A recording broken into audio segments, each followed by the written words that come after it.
There is a force in physics so strange that even Einstein called it spooky action at a distance. Two particles, separated by light years, still move as if they share the same breath. This is quantum entanglement. Real, measured, and still defying every rule of common sense. But what happens when the questions stretch wider? Does entanglement whisper faster than light connections? Does it link black holes, or even entire universes? And could it mean reality itself is woven more from information than matter?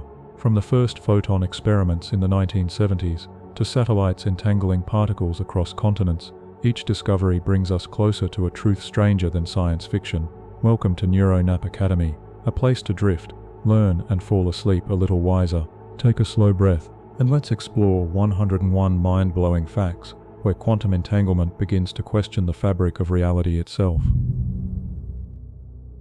You and I open this journey with a paradox that refuses to stay quiet, and to honor your click, we step directly into the substance. Here is our first big fact. The person who popularized the term spooky action at a distance was Albert Einstein, and he used it with a mix of awe and discomfort to describe a prediction he thought no sensible universe should allow. You can feel the edge in that phrase, spooky, because it names a connection that seems to ignore space itself. Our next fact arrives as the root of that discomfort. In 1935, Einstein, Podolsky, and Rosen published a short, piercing argument, now known as the EPR paper. They did not set out to celebrate quantum theory, they attempted to expose a flaw. If quantum mechanics were complete, it implied that two separated systems could behave like a single unified whole, as if distance had been quietly erased. EPR concluded that either the theory was incomplete or reality carried hidden properties we had not yet accounted for. But the third fact is more unsettling than the critique. Entanglement is not merely close correlation, it means two or more particles share a joint description that cannot be split into parts. In gentle terms, each particle stops being an independent story. The only honest way to describe them is to speak about them together, even if they fly apart. In practice, you prepare a pair, you let them separate, and the state that makes sense is a single sentence that refuses to break into two. Which pulls us to a fourth fact that sounds like science fiction until you see it done. When you measure one of the entangled partners, the other responds in a way that matches the shared description, regardless of how far it has traveled. No message crosses the gap, no little packet of instructions races between them, yet the outcomes fit together like two pages torn from the same notebook. You look here, something completes itself there. The strangeness lives not in faster-than-light chatter, but in the structure of the joint state you created at the beginning. And this is our fifth fact, the one that keeps philosophers and physicists returning to the same question with renewed humility. Entanglement challenges local realism, the classical expectation that objects carry their own definite properties and that influences can only travel continuously through space. Local realism feels like common sense because it reflects your daily experience. Push here, and later, after some travel time, you see an effect there. Entanglement smiles at that picture and quietly refuses to fit inside it. Notice how each fact nestles inside the next. Einstein's unease opens the door to EPR. EPR's challenge forces you to consider what a complete description must include. The joint, inseparable nature of entangled states removes the comfort of separate stories. The measurement surprise demonstrates that this is not wordplay but experiment. The problem for local realism turns the entire episode from a technical detail into a pressure test for your idea of reality. Therefore, the line you might draw between here and there, yours and mine, this system and that system, starts to blur at the edges. You might wonder whether this is merely language. It is not. The mathematics that describes an entangled pair is simple to write and impossible to split. You cannot rearrange it into state of A multiplied by state of B without losing something real. That impossibility is not a glitch in the algebra, it is the signature of a connection that does not owe a debt to distance. And because the mathematics is so compact, it tempts you to think the phenomenon is tidy, but the implications are anything but tidy. A clean equation can carry a messy revolution. If your instinct is to hunt for a hidden mechanism that restores normal order, you are in good company. Einstein himself hoped there were additional variables, undiscovered details, that would preserve locality and definite properties beneath the quantum haze. That intuition becomes a moral of sorts. When the map offends your sensibilities, you look for a better map. Yet, as you will see in later sections, the universe responded with a different kind of lesson. Sometimes the map is accurate, and your sensibilities need revision. There is another quiet truth sitting beside these facts that changes how you relate to them. You are not only learning about particles, you are learning about how knowledge itself works. Measurement is not a passive glance. In quantum mechanics, a measurement is a kind of interaction that finalizes possibilities into outcomes. That is why entanglement is so delicate. The wrong kind of touch breaks it, the right kind of touch reveals it, and either way your choice of touch matters. Reality at these scales is not a fixed gallery you stroll through. It is an exhibit that brightens under certain lights and dims under others. Consider what this suggests about separateness. In daily life, separation feels like protection. Your thoughts are yours, your room is yours, your actions affect what you touch. But the quantum story whispers that separateness is not the primal language of nature. Connection is. The joint description comes first. The individuals emerge as approximations when conditions are right. You do not need to romanticize that statement to feel its weight. It simply means your intuition is calibrated by slow objects and warm rooms. The universe is calibrated by something deeper. This in turn reframes the unease in Einstein's phrase. Spooky was not a dismissal. It was an honest admission that the phenomenon he helped reveal did not fit the categories he trusted. That humility is instructive.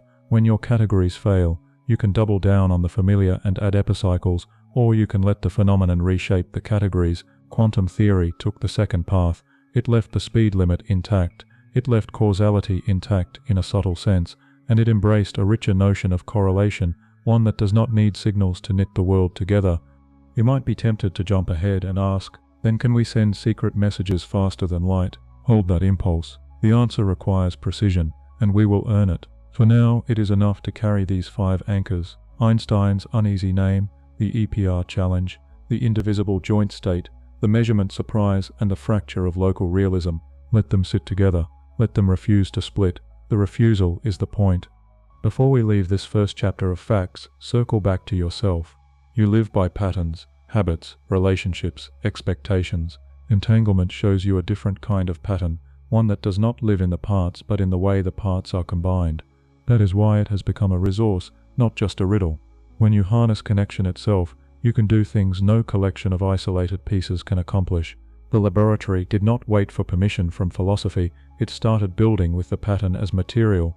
And that is where we go next, because if your mind has already formed the question, does this mean anything outruns light? You are ready for the next reveal. Our next fact does not tone down the strangeness, it sharpens the edges of the question, and in doing so, it saves both Einstein's speed limit and the spooky chorus he named. Let's sharpen the puzzle you're holding. This is our 6th fact. When 2 particles are entangled, their matching outcomes appear to coordinate faster than light could possibly travel. You adjust a knob here, make a measurement, and the distant partner answers in lockstep, as if distance were only a suggestion. It feels like a whisper outrunning every limit we know, but the feeling is not the law. What you are witnessing is not a signal sprinting through space, it is a single, shared description revealing itself at 2 locations. That clarity opens the door to our 7th fact, and it is the guardrail that keeps the wonder from becoming nonsense. Entanglement, by itself, does not let anyone send information faster than light. The correlations are stunning, but they are also stubbornly useless for messaging. If you look only at your data, it resembles pure randomness. The same is true for the other side. The pattern emerges only when results are compared later by an ordinary, light-limited exchange. The universe lets you witness a perfect duet, but it will not let you hum instructions through it. Before you relax, notice how the duet deepens. Here begins our next fact. Those instantaneous correlations do not break relativity because no observer can use them to define a universal order of events or to broadcast a controllable cause. In some frames, your measurement seems first. In others, the distant one does. The joint statistics refuse to care about whose clock claims priority. What looks like a forbidden shortcut is really a constraint that keeps every perspective consistent. You and a faraway partner will agree on the pattern, but not on any story of superluminal push and pull. If your instinct is to ask, but how quick is this completion? The laboratory has an answer in spirit, if not in absolute numbers. Our next fact begins here. Experiments have raced to change settings and separate detectors, so that any ordinary influence would be far too late, and still the correlations appear as if they were ready all along. Choices are flipped in the briefest instance. Detectors are set at the last possible moment, and yet the duet never misses a beat.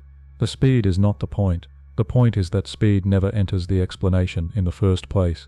Now, for a detail that keeps the engineering honest. This is our 10th fact, and it balances the ledger whenever you try to turn entanglement into a practical tool.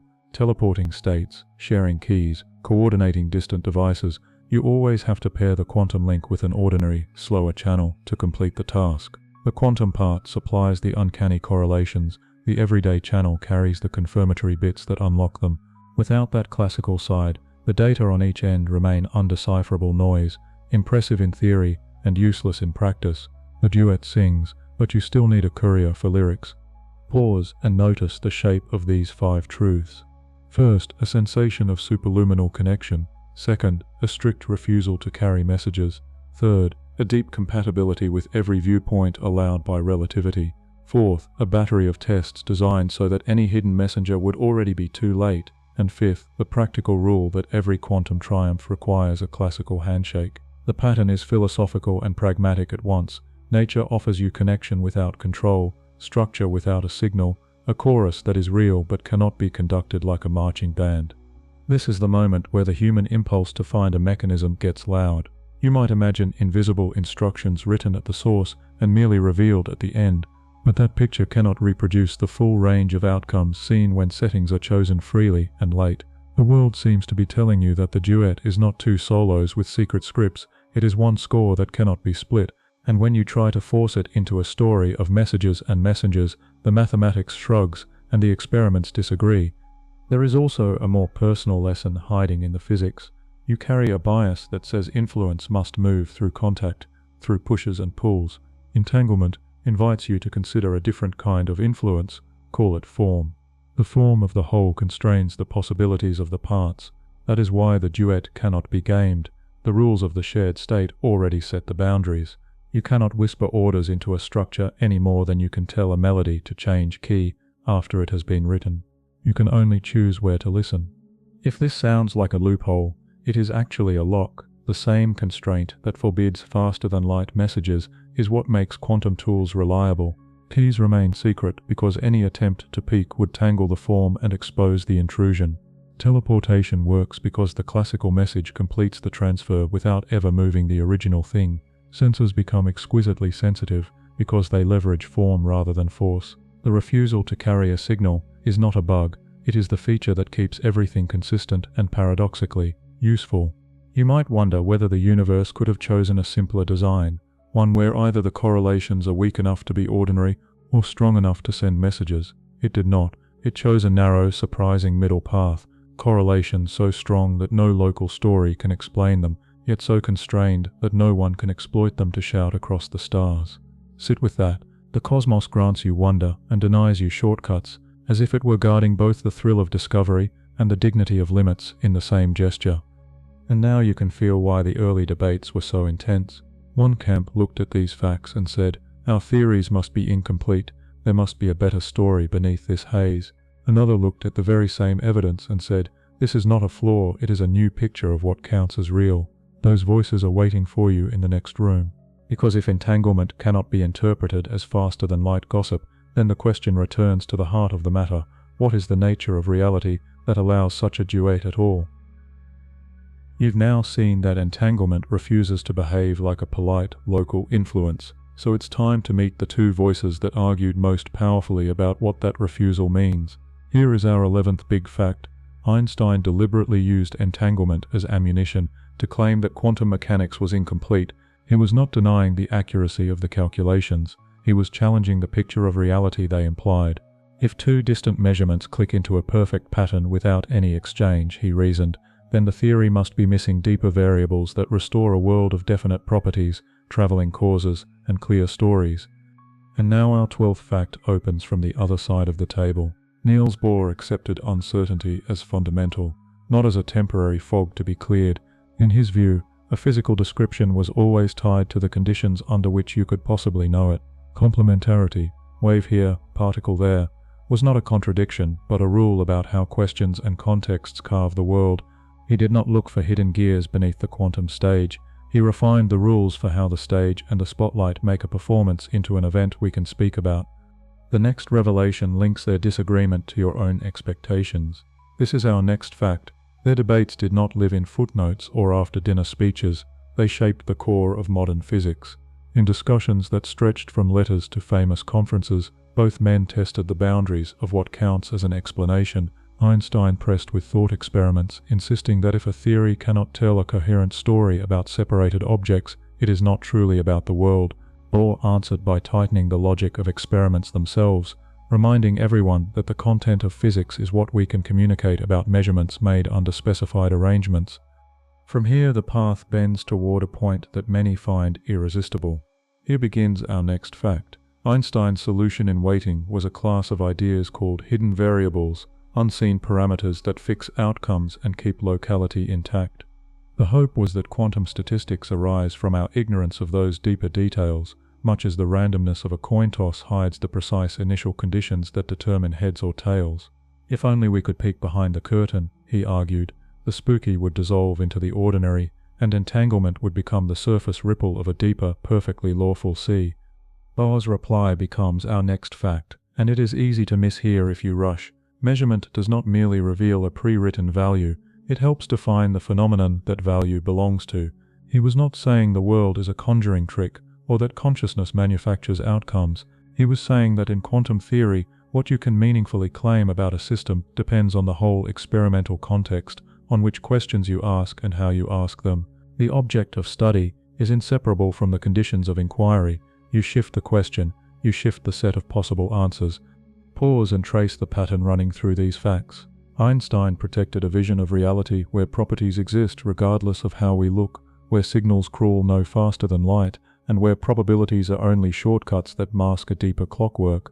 Bohr protected a vision where the grammar of our questions matters, where incompatibility between experiments is not a flaw but a feature, and where probabilities are baked into the way nature grants outcomes.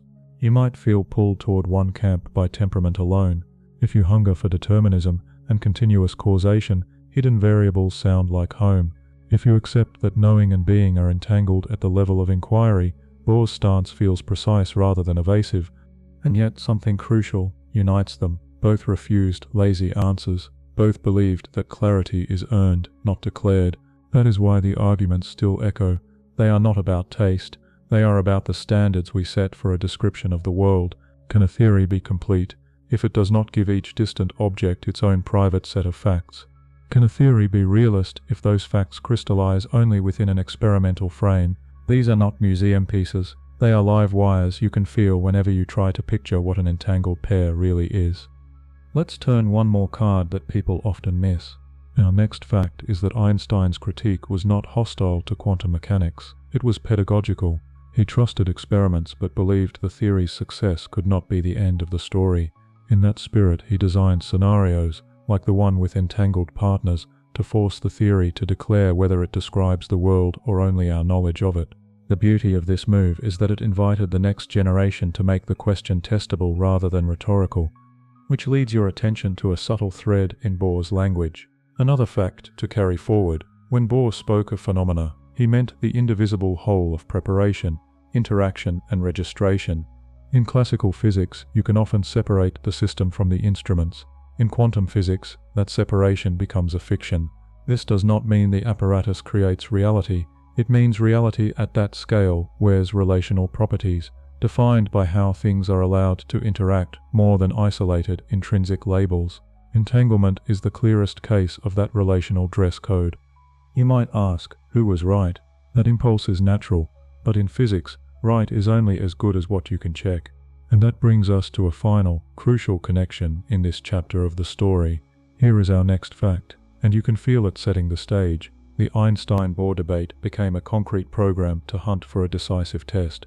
Could any experiment distinguish a world with local hidden variables from the quantum predictions Bohr defended? The question waited for mathematics sharp enough to cut through ingenious loopholes, and for technology precise enough to enact the cut in the lab. Before we step into that test, a brief reflection keeps the line of thought honest. These debates are not only about equations, they are about intellectual character. Einstein teaches you to demand a picture of the world that does not shift with the observer's whims. Bohr teaches you to accept that the conditions of access are not an annoyance, but part of the thing you wish to know. Between them, You learn 2 guardrails for your own thinking. Do not claim more than experiments support, and do not shrink from changing your ideas of reality when experiments demand it. So we leave this room with 5 anchors collected and connected. The EPR challenge as a claim of incompleteness, Bohr's acceptance of uncertainty as fundamental, the debates themselves as engines for modern physics, the lure of hidden variables as a way to restore locality, and the insistence that measurement context helps define what can be said to be real. Each anchor pulls on the others. Together, they tighten a question that can no longer be answered with style or preference. It needs a theorem and a measurement. And that is precisely what arrives next. Our next fact opens a door Einstein himself helped build but would have found unsettling to walk through, a mathematical inequality that every local hidden variable theory must obey, and that quantum mechanics dares to violate. Step forward, the argument is about to become an experiment. You asked for a test, not a metaphor, and physics answered with one. Here is our 16th big fact. John Bell translated philosophy into mathematics by deriving an inequality that any world with local hidden variables must obey. He did not assume quantum theory was right. He assumed only a modest package of common sense. Separate things carry their own properties. Influences do not leap faster than light, and experimenters can choose settings freely. From those gentle assumptions, the inequality followed like a shadow. Now comes our next reveal, the 17th fact, and it is sharper than it first appears. Bell's theorem shows that quantum mechanics predicts correlations that no local hidden variable model can reach. Think of 2 distant boxes that each spit out a yes or a no when you choose a knob setting. If the boxes merely carried pre-written answers, the hidden variables, then averaged over many trials, the joint answers would stay inside a strict numerical fence. Quantum mechanics, when the boxes are fed entangled pairs and the knobs are chosen just so, jumps the fence, not a little, decisively. You might expect this to be a war of clever algebra, but it is really a war of possible worlds. In a local realist world, strong patterns arise only from common causes laid down at the source. In the quantum world, patterns can exceed that ceiling without any message crossing the gap. That contrast makes Bell's work a compass rather than a curiosity. If experiments see violations, the compass points away from local realism as a viable map of nature. And experiments did not hesitate to look. Here begins our next anchor, the 18th fact. The earliest tests found violations aligned with quantum predictions. Teams prepared entangled photons, separated the detectors and tallied the outcomes under changing settings. The data did not sit meekly inside the local fence. They pressed against the quantum forecast. Each new run refined the timing, the distances, and the detection efficiencies, not as ornament but to shut every door through which a classical explanation might sneak. Bit by bit, loopholes were cornered and closed. Before we rush to a conclusion, keep a steady hand on the distinction that matters. This is our 19th fact, stated in plain terms. Violations of Bell inequalities do not grant you faster than light signaling. They grant you non-local correlations. The difference is everything. No one can use the effect to send a controlled message or to define a universal order of events. Yet no story based on local hidden properties can reproduce the observed strength of the duet. The world is telling you that influence, as a push through space, is not the only way constraints can knit outcomes together. Now, the philosophical plank that many of us once took for granted must face its audit. This is our 20th fact. The combined idea of locality plus realism. Local realism cannot stand as a universal principle in light of the data. Something in that bundle must yield. You can relinquish locality and allow that nature enforces correlations that ignore distance. You can relinquish realism and say that outcomes do not exist as definite values before measurement within the specified context. You can question the freedom of settings or the independence of sources, though that route quickly tangles into even stranger commitments. What you cannot do is keep every comfortable assumption and still match the experiments. Notice what Bell accomplished for you. Einstein and Bohr argued at a philosophical altitude, and it felt like you had to pick a temperament more than a truth. Bell changed the altitude. He turned what is real into which patterns can exist, and then showed how to count. He offered a world test, not a word test. That is why this chapter matters wherever you stand on interpretation. You are no longer debating metaphors. You are measuring fences. If you trace the logic, a humbling symmetry appears. Einstein's insistence on clarity, his refusal to accept spooky coordination without a mechanism, pushed the community to seek a decisive criterion. Bell, honoring that spirit, delivered one. Then the lab, honoring both men, checked. The verdict did not bend toward comfort. It bent toward reality as it is, not as it ought to be. In that way, the spooky episode became one of the cleanest demonstrations that physics can audit its own foundations with the same rigor it uses to weigh a particle or time a decay. You might ask whether the whole result hinges on a fine print that only specialists care about. It does not. The assumptions behind the inequalities are deliberately modest. No influence outruns light. Distant choices do not secretly coordinate with hidden properties. Outcomes reflect local facts. If those hold, the fence stands. If the data jump the fence, at least one of them must give. The power of the theorem lies in how little it asked for, and how unambiguously the world replied. There is a gentler lesson here, one that reaches beyond the lab. When you turn a philosophical disagreement into a concrete test, you do not erase meaning, you refine it. You learn which parts of your language survive contact with the world. Local realism sounded like the very definition of sanity, because it echoed everyday life. But everyday life is an approximation layered over deeper rules. Bell did not make the universe strange, he made the strangeness legible. Let's gather the thread so the next step feels inevitable. You now carry 5 connected facts. Bell's inequality as a mathematical boundary for local hidden variable worlds, the theorem's prediction that quantum correlations can cross that boundary, the experimental record that repeatedly finds the boundary broken, the crucial distinction between non-local correlations and forbidden signaling, and the resulting collapse of local realism as a universal creed. Together they reset your expectations. They tell you which stories will fail before you even write them. And they also point to a practical frontier. If correlations can outrun classical fences while still respecting every limit on messages, then entanglement is not a ghost, it is a resource. The next question is not only what does it mean, but how do we make it, steer it, and measure it with care. That is why the next room in our journey is lit with actual beams of light, crystals that birth twins, and polarizers that turn philosophy into counts on a screen.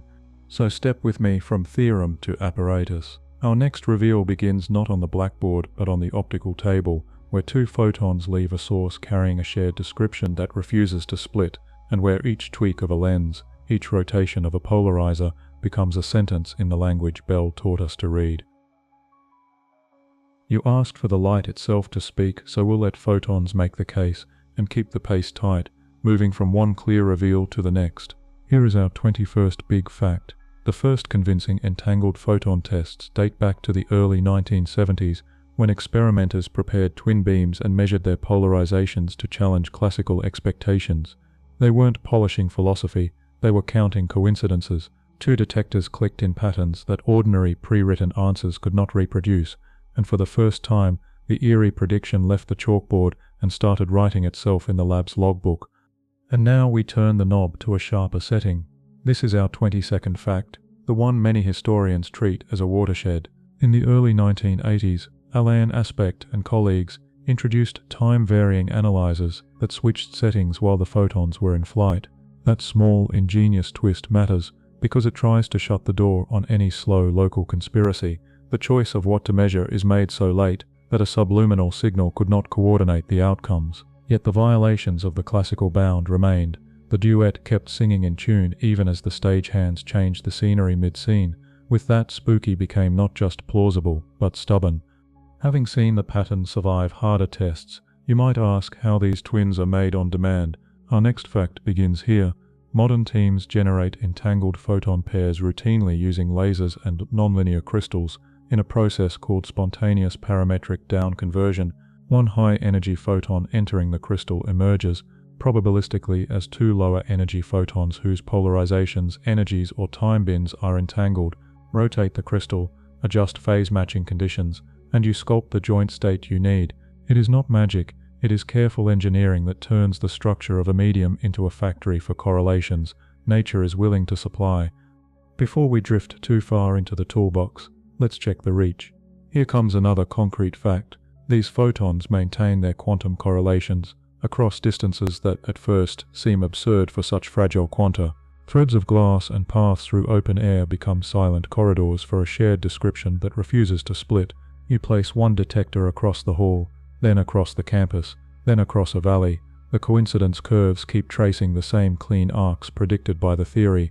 Absorption, scattering, and noise are real enemies, but they act as losses, not as antidotes to the underlying entanglement. When the photons arrive, the duet is still a duet. If you want one more push toward the present, here is our next fact to round out this chapter. The photonics community has moved far beyond two-photon pairs, creating multi-photon entangled states, Greenberger-Horn-Zeilinger triplets, 4-photon clusters, time-domain lattices with vast numbers of correlated modes, so that what began as a delicate curiosity is now a platform. The numbers are not the point so much as the principle. You are no longer dealing with isolated sparks of weirdness, you are shaping extended fabrics of correlation that can be routed, stored briefly, interfered and measured with exquisite control. Stack these 5 facts and notice the arc. Early polarization tests established the phenomenon. Late choice measurements hardened it. Reliable sources turned it into a tool. Robust transport showed it survives the real world, and multi-photon architectures transformed it from a duet into a choir. Each step answers a worry and introduces a new ambition. If the first generation proved that the quantum forecast was honest, the current generation is proving that the forecast can be scheduled, scaled, and steered. You might wonder why light, of all things, became the ideal messenger for this story. There's a practical answer and a conceptual one. Practically, photons barely interact with each other, so once you launch them, they preserve the delicate phase relations that encode entanglement, provided you shield them from noise and loss. Conceptually, polarization, time, and frequency offer clean, controllable question knobs that let you implement the exact measurement settings the theorems demand.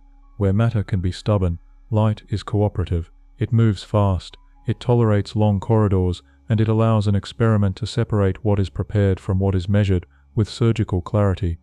But the laboratory voice can be humble too. Every optical table teaches you the limits of idealized claims. Fibers bend, air shimmers, detectors miss clicks. The lesson tucked inside the photon experiments is not that quantum effects are invincible, it is that they are auditably real. When the environment is quiet, the correlations rise in full relief. When the environment is loud, they fade in exactly the ways the theory predicts.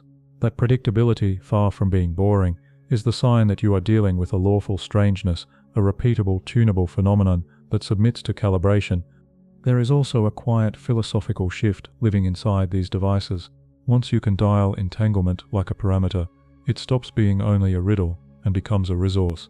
A crystal becomes a gate, a beam splitter, a grammar, a coincidence counter, a verdict. You begin to think not is this real, but what can this enable? That change of posture, skepticism maturing into craftsmanship, marks the birth of an entire field, quantum optics as engineering, not just demonstration. Still, a lingering intuition may whisper, perhaps light is special, weightless, massless, somehow exempt from the rules that bind matter. The photon experiments answer part of that, but they also set up the next larger question. If entanglement is about the structure of states rather than the material they inhabit, then nothing about the phenomenon should be exclusive to light. The very same logic should apply to ions in a trap, atoms in a lattice, even superconducting circuits patterned on a chip. If those systems can be prepared and measured with enough gentleness and precision, the same duet should appear, just sung in a different register. And that is precisely the cliff we walk toward.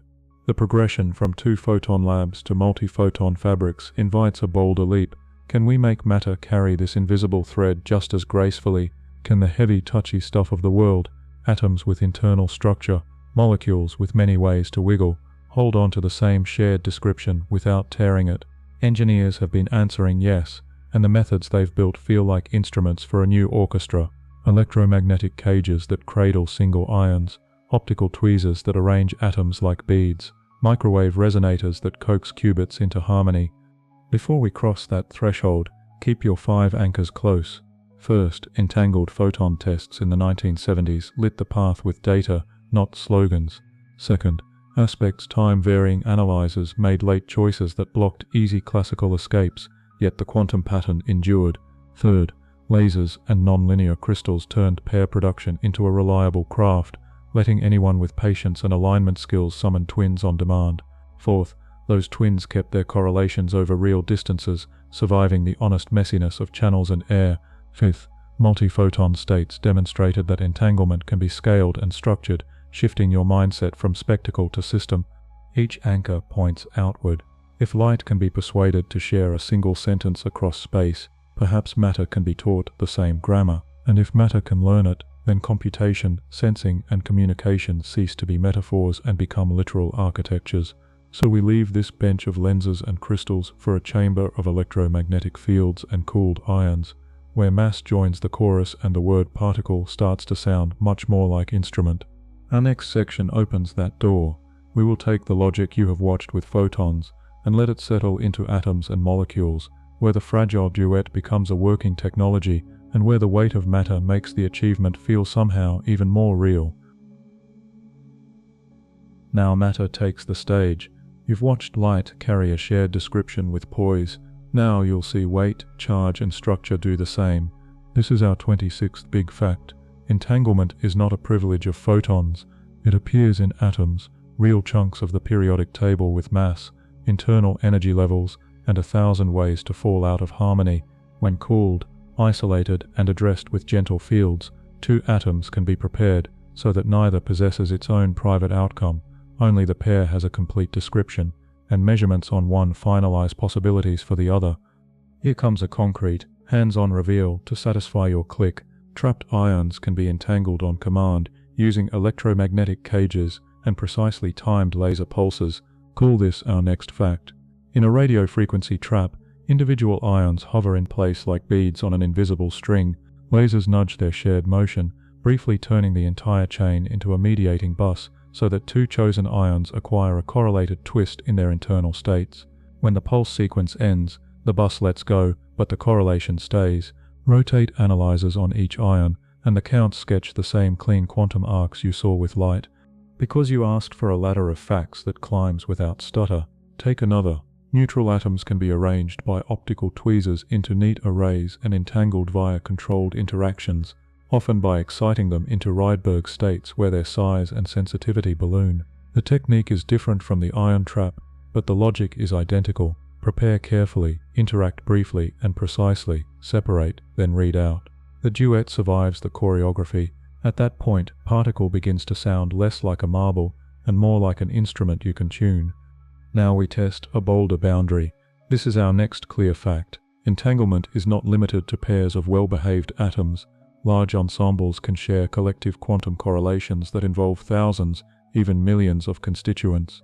Think of spin-squeezed states in cold atomic gases, where gentle light-matter interactions knit many atoms into a single, sharper than classical measurement apparatus. The correlation is not a collection of private handshakes, it is a group commitment that narrows noise in one direction at the cost of widening it elsewhere. In parallel, chemists have coaxed surprisingly complex molecules to preserve quantum coherence long enough to produce interference, showing that delicacy can live inside a forest of internal motions.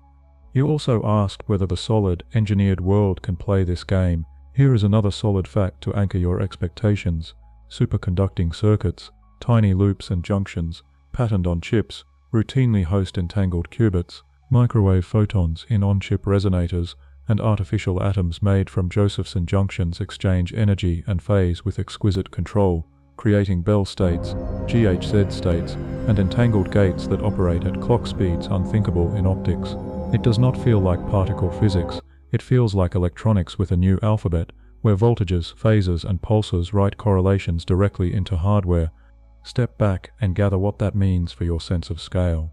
This is our 30th fact, and it bridges concept to world. Entanglement is not a laboratory oddity confined to massless messengers.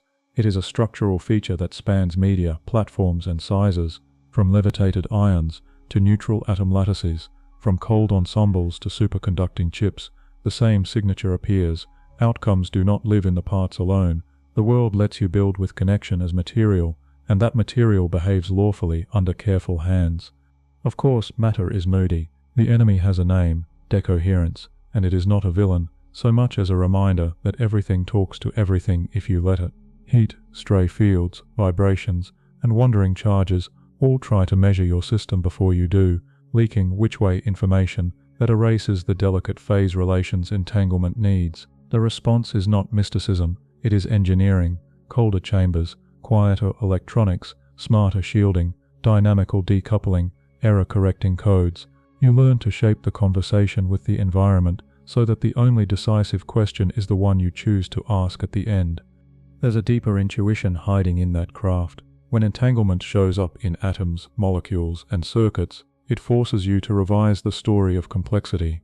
We grow up thinking complexity destroys subtlety, that more moving parts guarantee more ordinary behavior.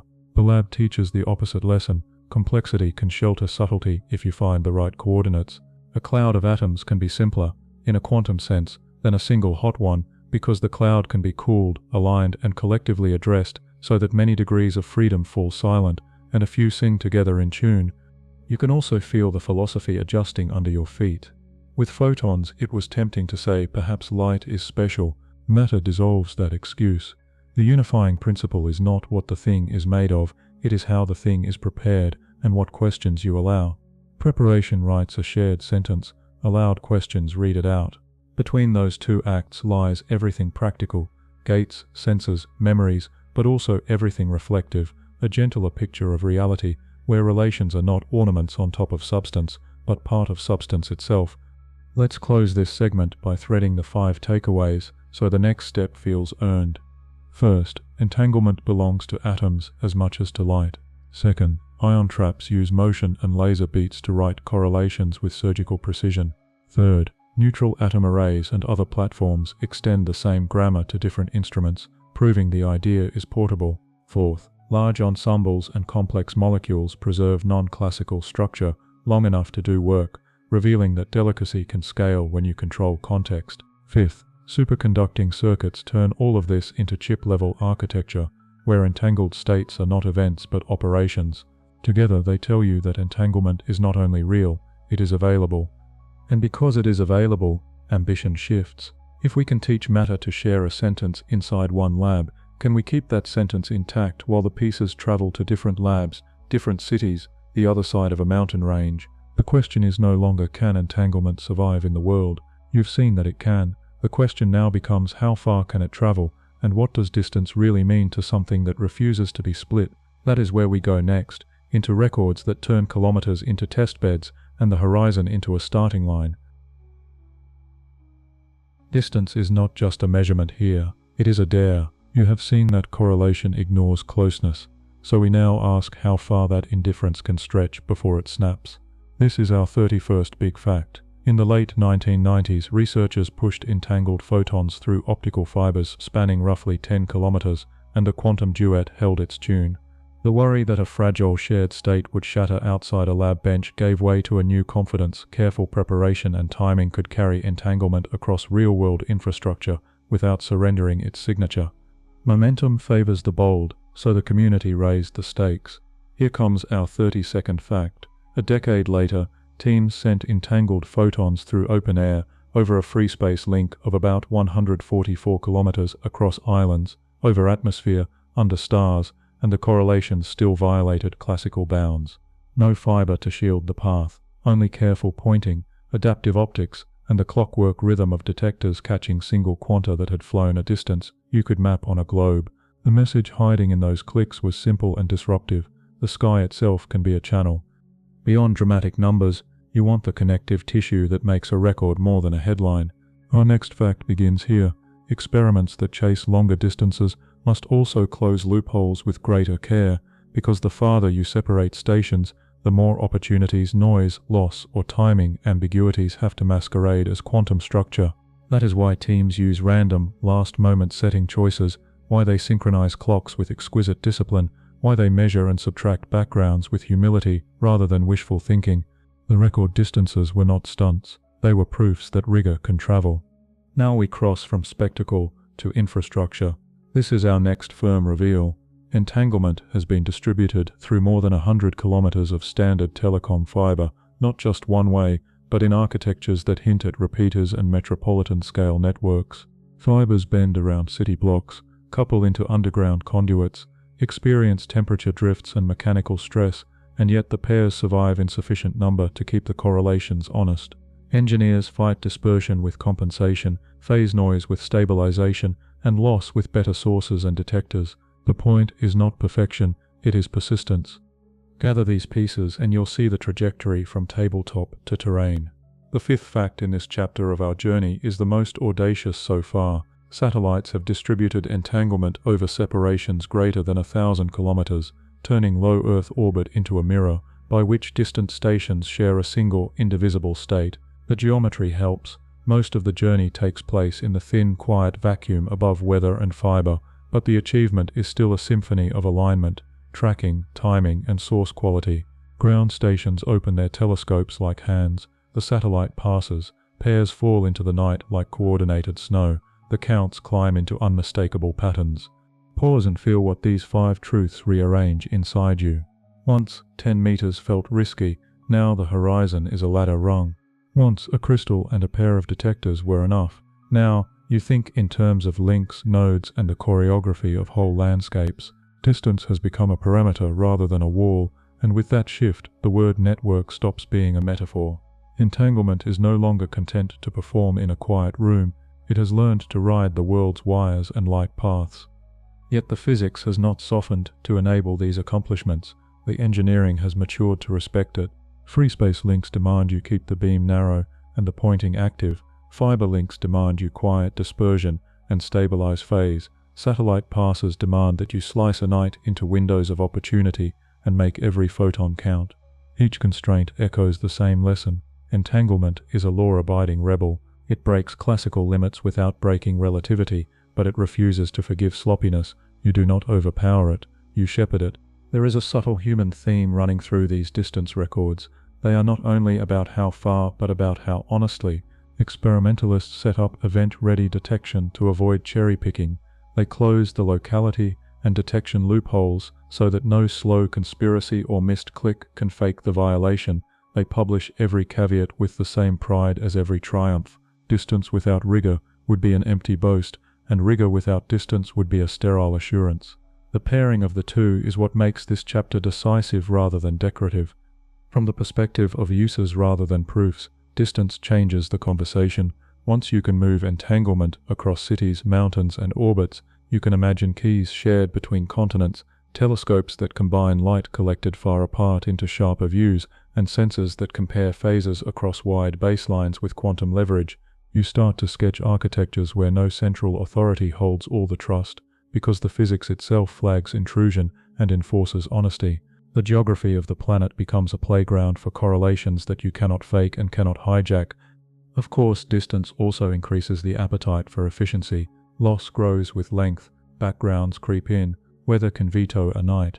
The response is not hand-wringing, it is iteration. Brighter sources, narrower filters, detectors that see single photons with higher efficiency and lower noise, adaptive optics that tame turbulence, error mitigation that salvages signals from imperfections. In other words, the same discipline that made entanglement real in the first place now scales it, one careful improvement at a time. And now a reflective turn that binds the numbers to meaning. When you hear 10 kilometers, 144 kilometers, or over 1,000 kilometers, your imagination might jump to speed. Resist that shortcut. These records do not celebrate a message outrunning light. They celebrate a structure that does not need a message to remain whole. The distances measure how well we can protect that wholeness from a noisy world, not how fast we can cheat the limit that keeps cause and effect in order. The beauty lives in the way the world allows both strict limits on signals, generous latitude for correlations. Let's thread the 5 anchors once more. Early fiber tests proved that entanglement survives beyond the lab. Free space demonstrations turned the sky into a channel. Long-distance links forced tighter loophole closures and stricter timing. Telecom fiber deployments suggested real networks rather than isolated stunts, and satellites stretched the separation into 4-digit kilometers without diluting the quantum signature. Taken together, these facts transform distance from a worry into a design variable. Where does that leave you? On the edge of the next obvious step. If entanglement can be distributed point to point over cities and via orbiting platforms, we are no longer merely verifying a theorem, we are assembling the skeleton of a global infrastructure that uses correlation as its connective tissue. That thought carries both ambition and responsibility. Ambition because we can plan for links that trust physics more than policy. Responsibility because the same elegance that secures information also demands transparency about limits, vulnerabilities, and honest error bars. And so we pivot naturally to the machine in the sky. Our next section steps aboard the satellites themselves, their sources, their pointing systems, their downlinks and uplinks, and shows you how a moving platform becomes a stable bridge for states that refuse to be cut in two. The records you've just heard are not finish lines, they are invitations to think in orbits, constellations, and a planet circling under a web of shared quantum sentences. The sky above us became more than scenery when scientists learned to use it as a bridge for the strangest links in physics. So let us begin with our 36th great fact. In 2016, China launched the MISIUS satellite, the first spacecraft designed specifically to test and use quantum entanglement in orbit. That name, borrowed from an ancient philosopher, reminds you that curiosity spans millennia, but the machinery it carried was entirely modern. Lasers, crystals, and detectors carefully tuned to create and distribute pairs of entangled photons between Earth and sky. Now here comes another fact to add to your collection. MISIUS demonstrated entanglement between ground stations, separated by more than 1,200 kilometers. Imagine standing on one mountain in China, your colleague on another far beyond the horizon, and both of you looking at starlight that has passed through a satellite. When the detectors clicked, they told the same quantum story, correlations that made no sense in a world of local hidden instructions, but perfect sense under quantum mechanics. With this, the record distance of entanglement ceased to be measured on the ground. The frontier had shifted to orbit. But MISIUS was not only a record breaker, it was also a pathfinder. This is our next striking fact. The satellite allowed the first practical demonstration of quantum key distribution from space to Earth. Entangled photons became the seeds of cryptographic keys, and any attempt at eavesdropping would have disturbed the correlations, announcing intrusion instantly. In practice, this meant two distant parties could share secret numbers that no classical spy could intercept without exposure. Banks, militaries, and diplomats have dreamt of unhackable channels. Here, physics itself provided the guarantee. The next fact extends the vision. Quantum satellite links have now connected cities across continents, with MISIUS enabling a secure video conference between Beijing and Vienna. Think about that, a conversation spanning thousands of kilometers, encrypted not by man-made algorithms alone, but by nature's own refusal to let hidden listeners remain invisible. When two parties compared their photon detections, the shared randomness became a private key. The satisfaction lies in the fact that the message was secure not by trust but by testable quantum law. One more fact completes this chapter. The success of MISIUS ignited a global race. Other nations are now planning, designing, or launching their own quantum satellites, aiming to create a constellation that covers the entire planet. The vision is nothing less than a quantum internet in the sky, nodes orbiting above, distributing correlations that knit ground stations into a single secure fabric. The dream is global, but the pieces are already in motion. In labs and agencies across Europe, North America, and Asia, prototypes hum quietly, waiting to follow the first pioneer. Let's pause here and feel the weight of these five. First, a satellite born to carry entanglement beyond Earth's atmosphere. Second, a link spanning over 1,000 kilometers, turning empty sky into a working channel. Third, the birth of space-based quantum key distribution cryptography, anchored not in assumption but in physics. Fourth, the tangible proof of principle, a secure international call carried by entangled light. Fifth, the spark of competition and ambition, as the world begins to imagine an orbital lattice of quantum relays. Each of these facts builds not only technology but philosophy. A satellite is not a philosopher, yet it enacts a lesson Bohr and Einstein would have argued over. Reality can weave itself together across distances so vast that no signal has time to pass, and yet the outcomes dance in perfect step. Orbiting hardware has now taken that mystery and made it a resource, a tool, a promise that the same structure which once unsettled Einstein can now secure conversations across hemispheres. You might wonder how fragile light can survive the journey through atmosphere and turbulence. The answer is patience and craft. Adaptive optics correct distortions, narrow beams reduce spread, and fast detectors capture fleeting quanta before the night sky drowns them. These engineering triumphs remind us of something subtle. Entanglement is not magic, it is possibility plus effort. Every record in the sky is also a record of persistence on the ground, and there is reflection too, beyond the circuitry. When MISIUS linked two human voices across continents under the protection of quantum rules, it quietly suggested a metaphor about trust. In politics, trust is bargained. In finance, trust is negotiated. In human bonds, trust is fragile. But here, between two receivers staring at space, trust was not granted by goodwill, but enforced by the impossibility of hidden eavesdropping. For the first time, security was woven into the very physics of the channel. That changes not just what we can do, but how we imagine connection. This part of the story prepares you for a new angle. If entanglement can be carried by satellites, and if satellites can create a skeleton of a global quantum internet, then we are no longer asking whether this effect is real. We are asking how it will change our definitions of privacy, of infrastructure, of shared reality. The next natural question follows: what happens when observation itself enters the picture, when the very act of looking at one half of the pair reshapes the story? That paradox of the observer, which has haunted physics for decades, waits in the next room.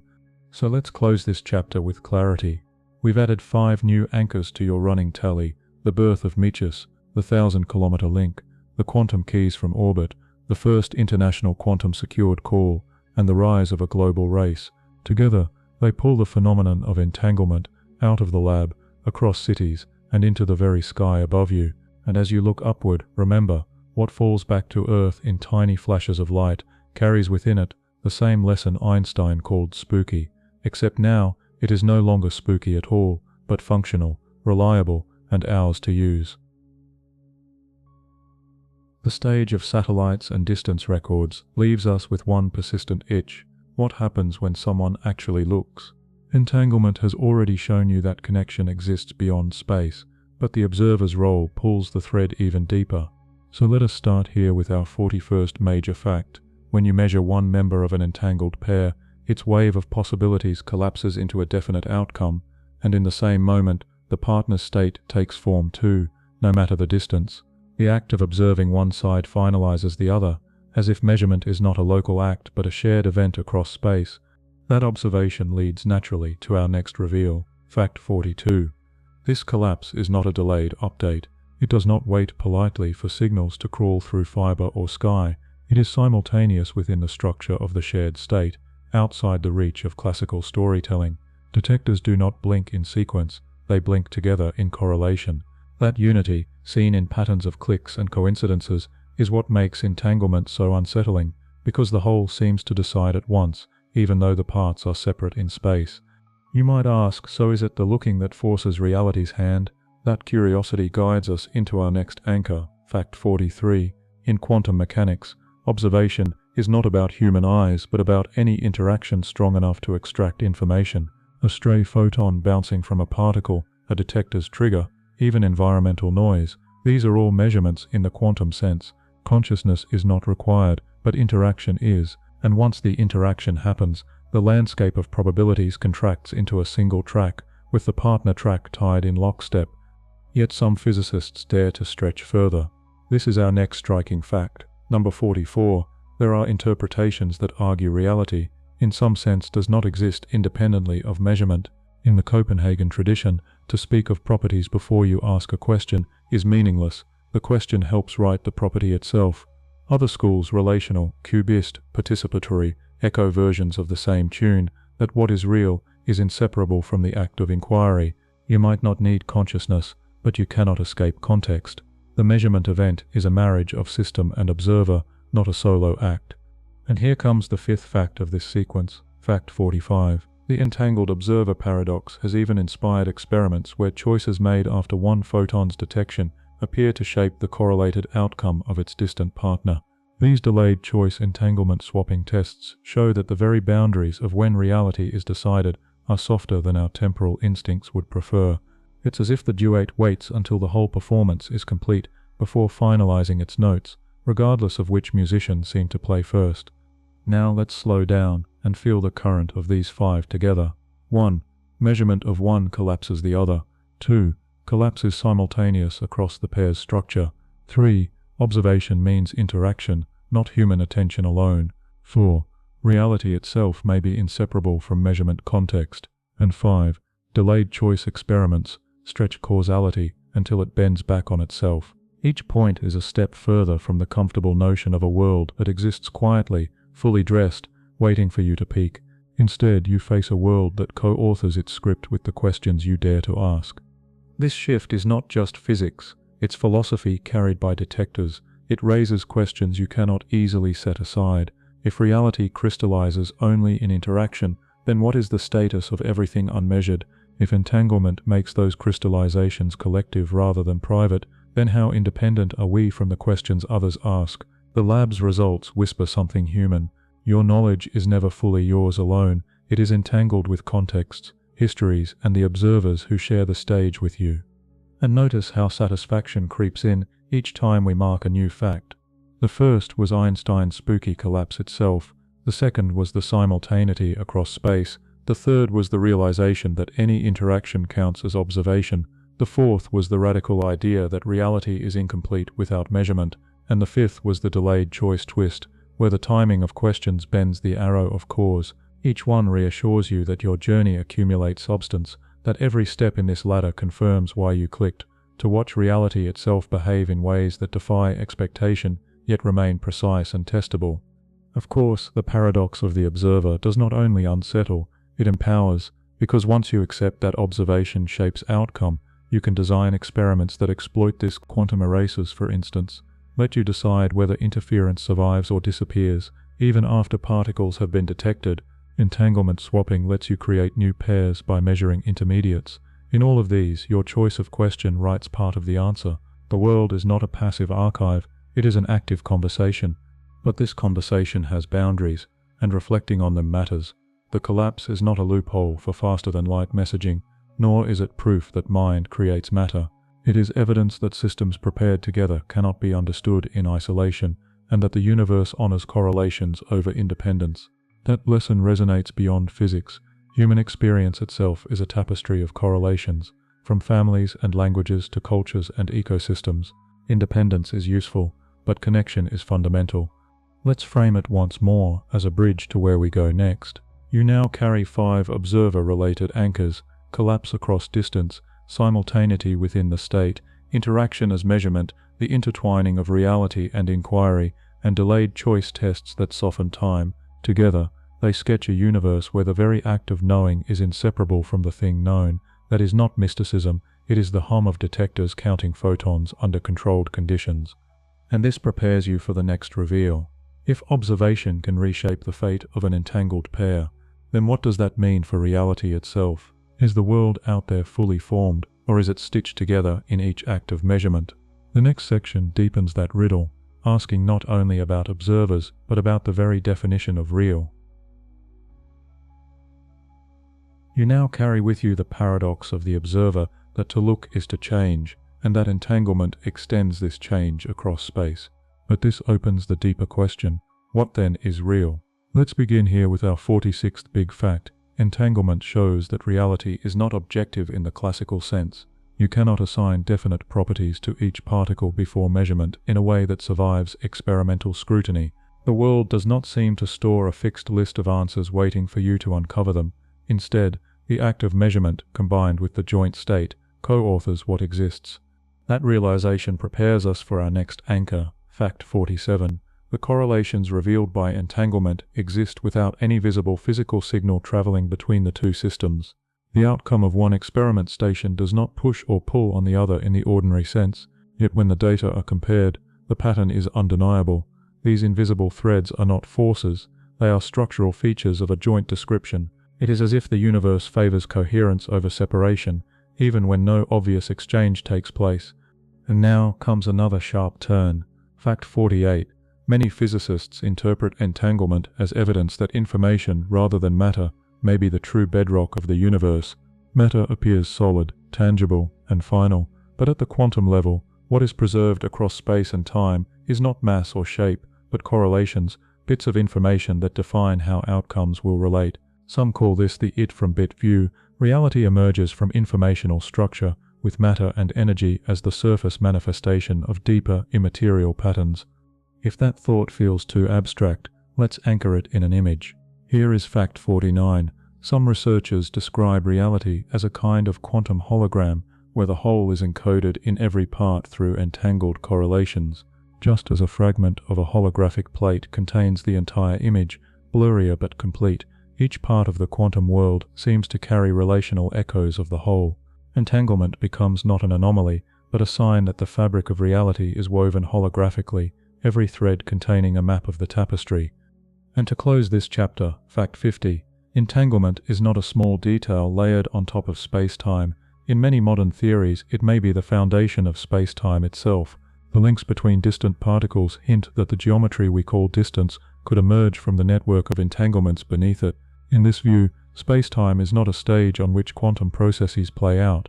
It is the product of those processes, stitched together by correlations. Remove entanglement, and the fabric of space itself could unravel. Pause for a moment with these 5. First, reality loses its classical objectivity. Second, correlations exist without signals.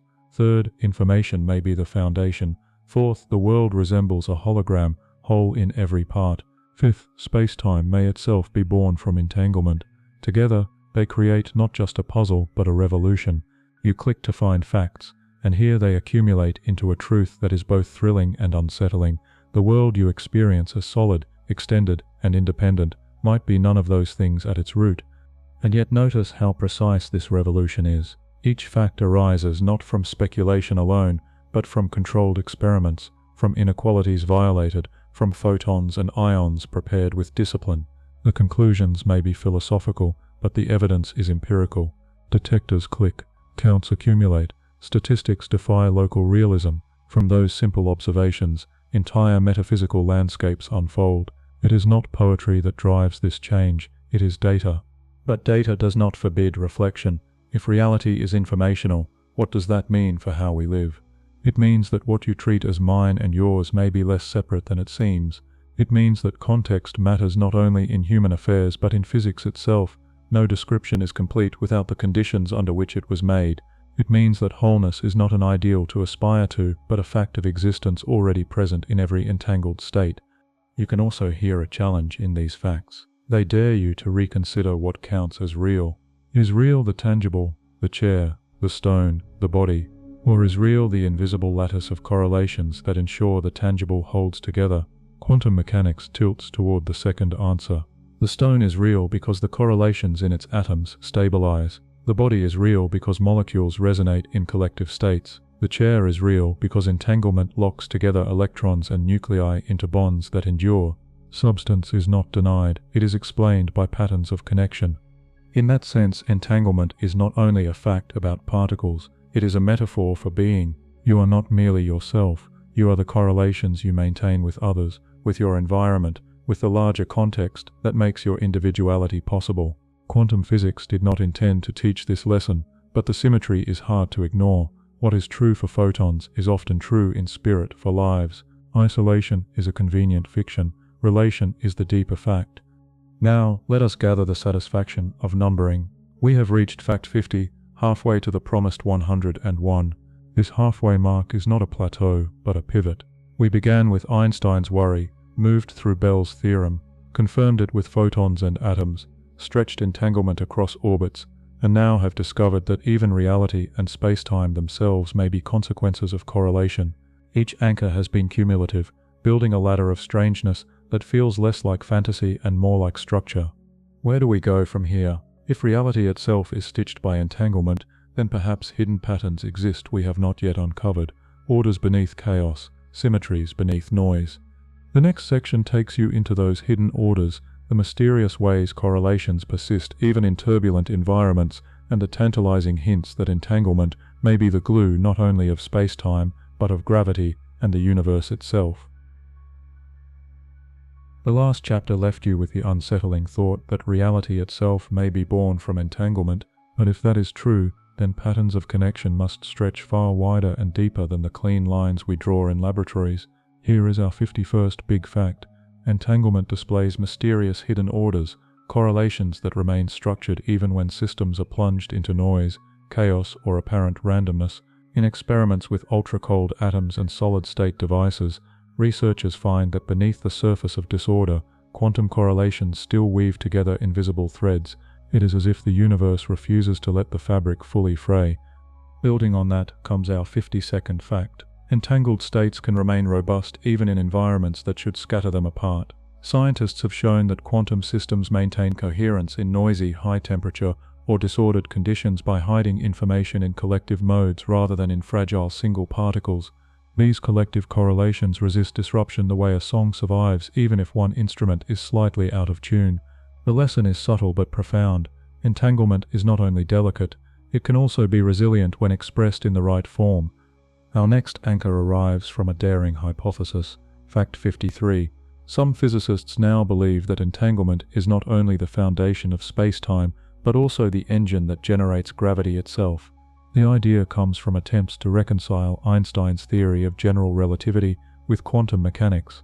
In holographic models of the universe, the strength of entanglement across regions determines the curvature of space-time, the way mass bends space and time.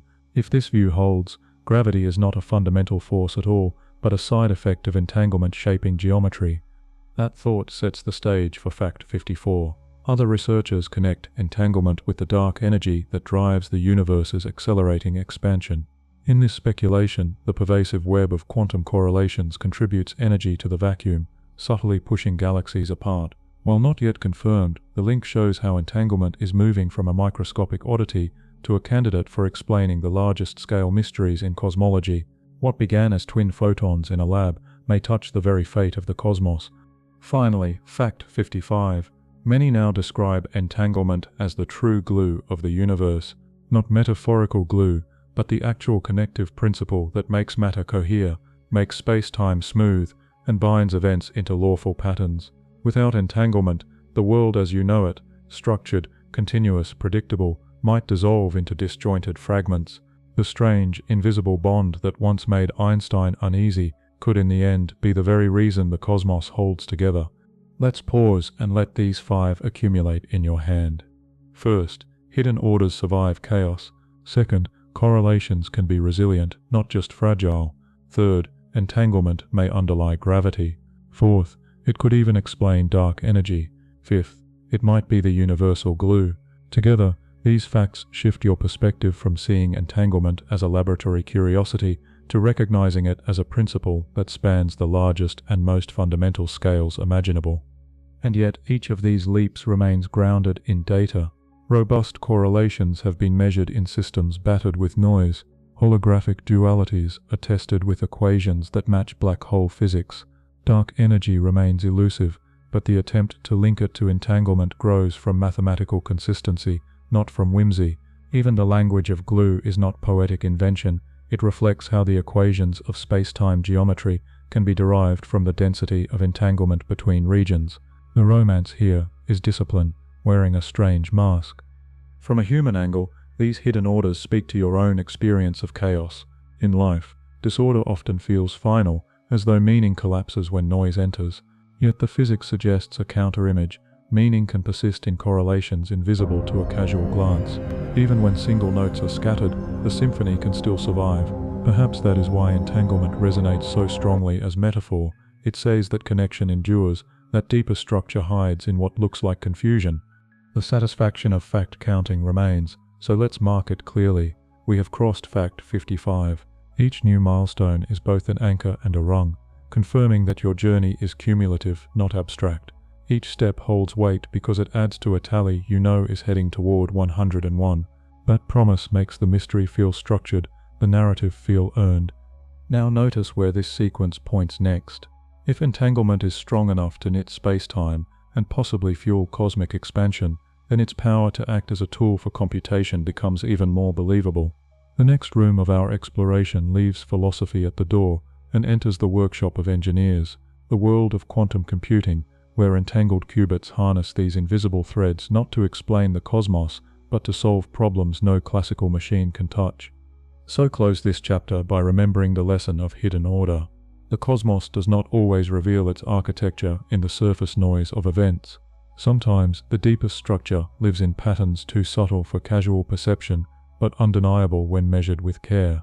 That is true in physics, and perhaps in life as well. And now we step toward the machines that have decided to build with those very patterns, devices whose power grows not from speed alone, but from connection itself. We now shift from the cosmic canvas back into the human laboratory, where entanglement is not only a clue to existence, but a tool we can shape with our own hands. This is our 56th big fact.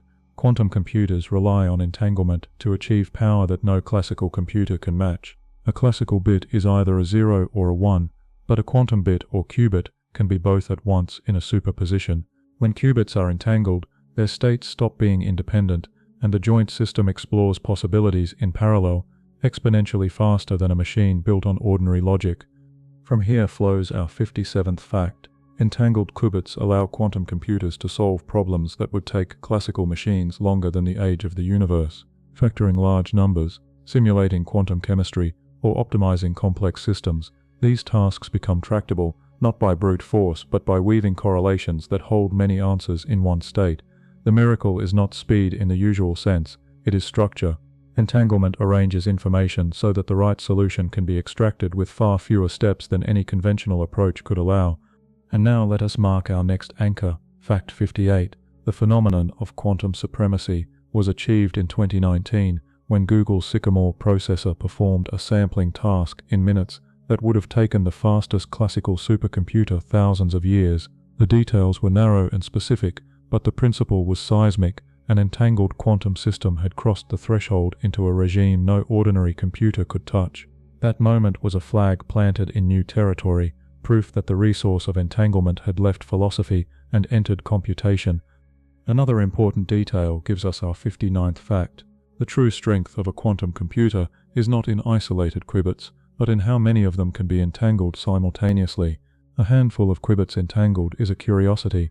Dozens or hundreds woven together become a computational engine. Scaling is the frontier, stabilizing coherence, correcting errors, and linking larger arrays.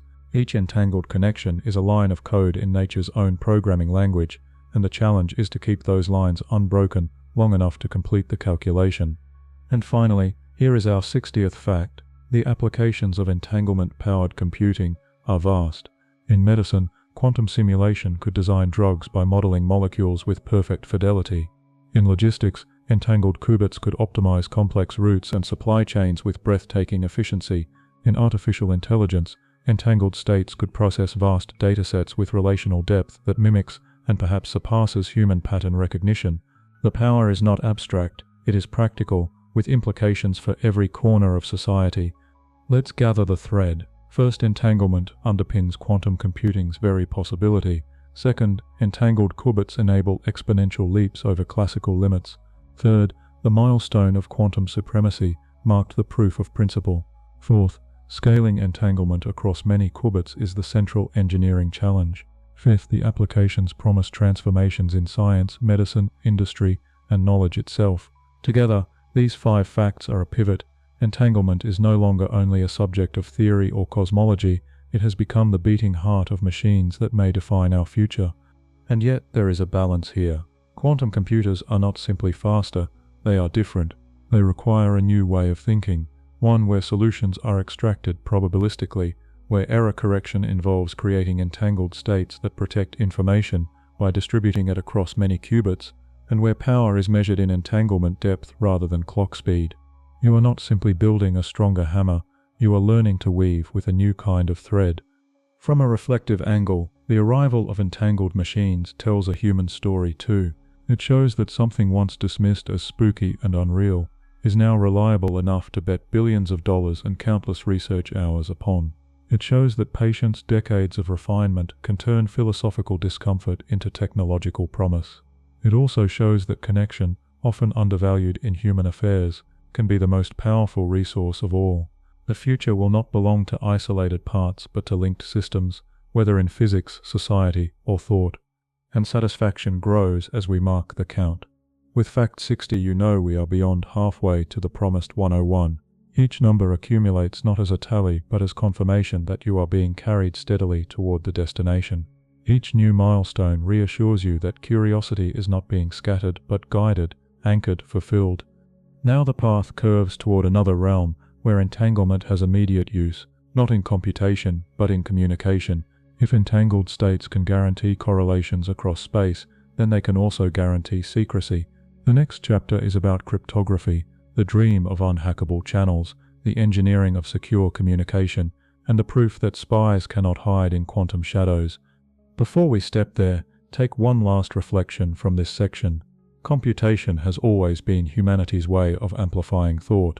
With entanglement, That amplification takes a leap beyond any previous scale. Just as steam engines multiplied muscle and classical computers multiplied logic, quantum computers multiply correlation itself. That is not just a technical shift, it is a new way of thinking about power, and that is what we carry with us into the next room, where entanglement ceases to calculate and begins to protect. If entanglement can compute, it can also protect. We now turn to secrecy, to the ancient human need for trust in the midst of doubt. And here comes our 61st big fact. Entanglement makes possible quantum key distribution, a method of secure communication where two parties share cryptographic keys in such a way that any eavesdropper instantly reveals themselves. The principle is simple but ruthless. If someone tries to intercept or measure the entangled photons, the correlations collapse, and both legitimate users see the disturbance. In this system, physics itself becomes the guardian of trust. Let's move to our next anchor, Fact 62. The genius of entangled cryptography lies in its testability. Unlike classical codes, which rely on mathematical difficulty, entangled channels rely on physical law. If a spy intercepts a key, the statistics deviate, and the intrusion is visible immediately. This transforms secrecy from a matter of faith into a matter of measurement. You no longer have to believe your channel is secure, you can check it, photon by photon, in real time. From principle we step into practice, and here is our 63rd fact. Quantum key distribution has already been tested in sensitive domains such as banking, government communication, and military channels. Pilot projects have linked financial centers using entangled photons carried through fibers, proving that the technology works not just in pristine labs, but in the messy reality of urban networks. For the first time, the promise of unhackable communication has left the whiteboard and entered boardrooms and ministries. But perhaps the most astonishing demonstration is our 64th fact. In 2017, China used the Mitzias satellite to establish a quantum encrypted video call between Beijing and Vienna across continents.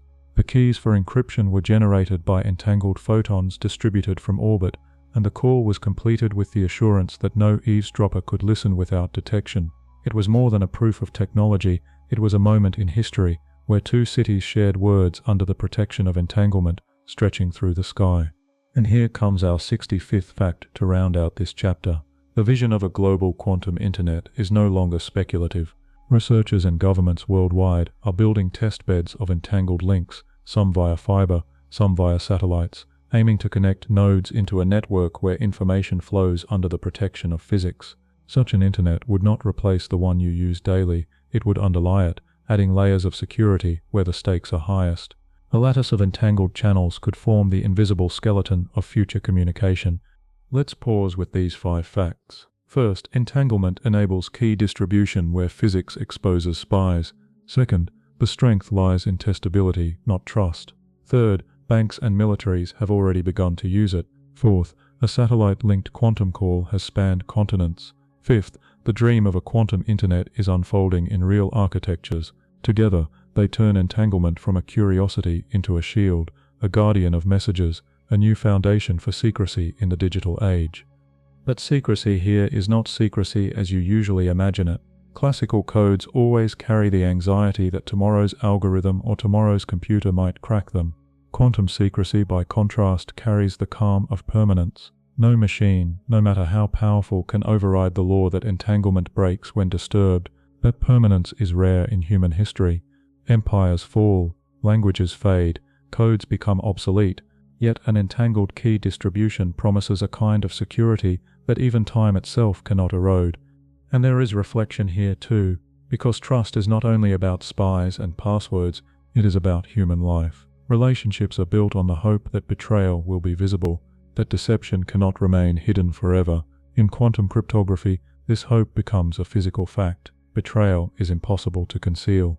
The metaphor is obvious, but it is also comforting. Entanglement teaches that connection, when genuine, cannot be secretly corrupted. If it is broken, you will know. Let's also recall the satisfaction of the count. By reaching fact 65, we are not drifting, we are climbing steadily toward the promised 101. Every milestone reassures that the ladder is intact, that the story is accumulating substance, not scattering into digression. You know now that entanglement can compute and can protect, and the count confirms that these powers are yours to carry forward. But the story does not stop at secrecy. There is another, more dramatic application waiting at the horizon: teleportation, not of matter itself, but of states of information carried in the very language of quantum mechanics. If entanglement can deliver secure keys across continents, then it can also transfer the essence of a quantum system from one place to another without moving the system itself. That paradox, as real as any experiment we've seen, is the subject of the next room.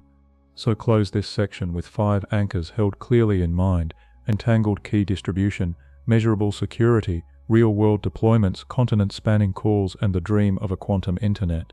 Together, they form the protective skin of a new technological era.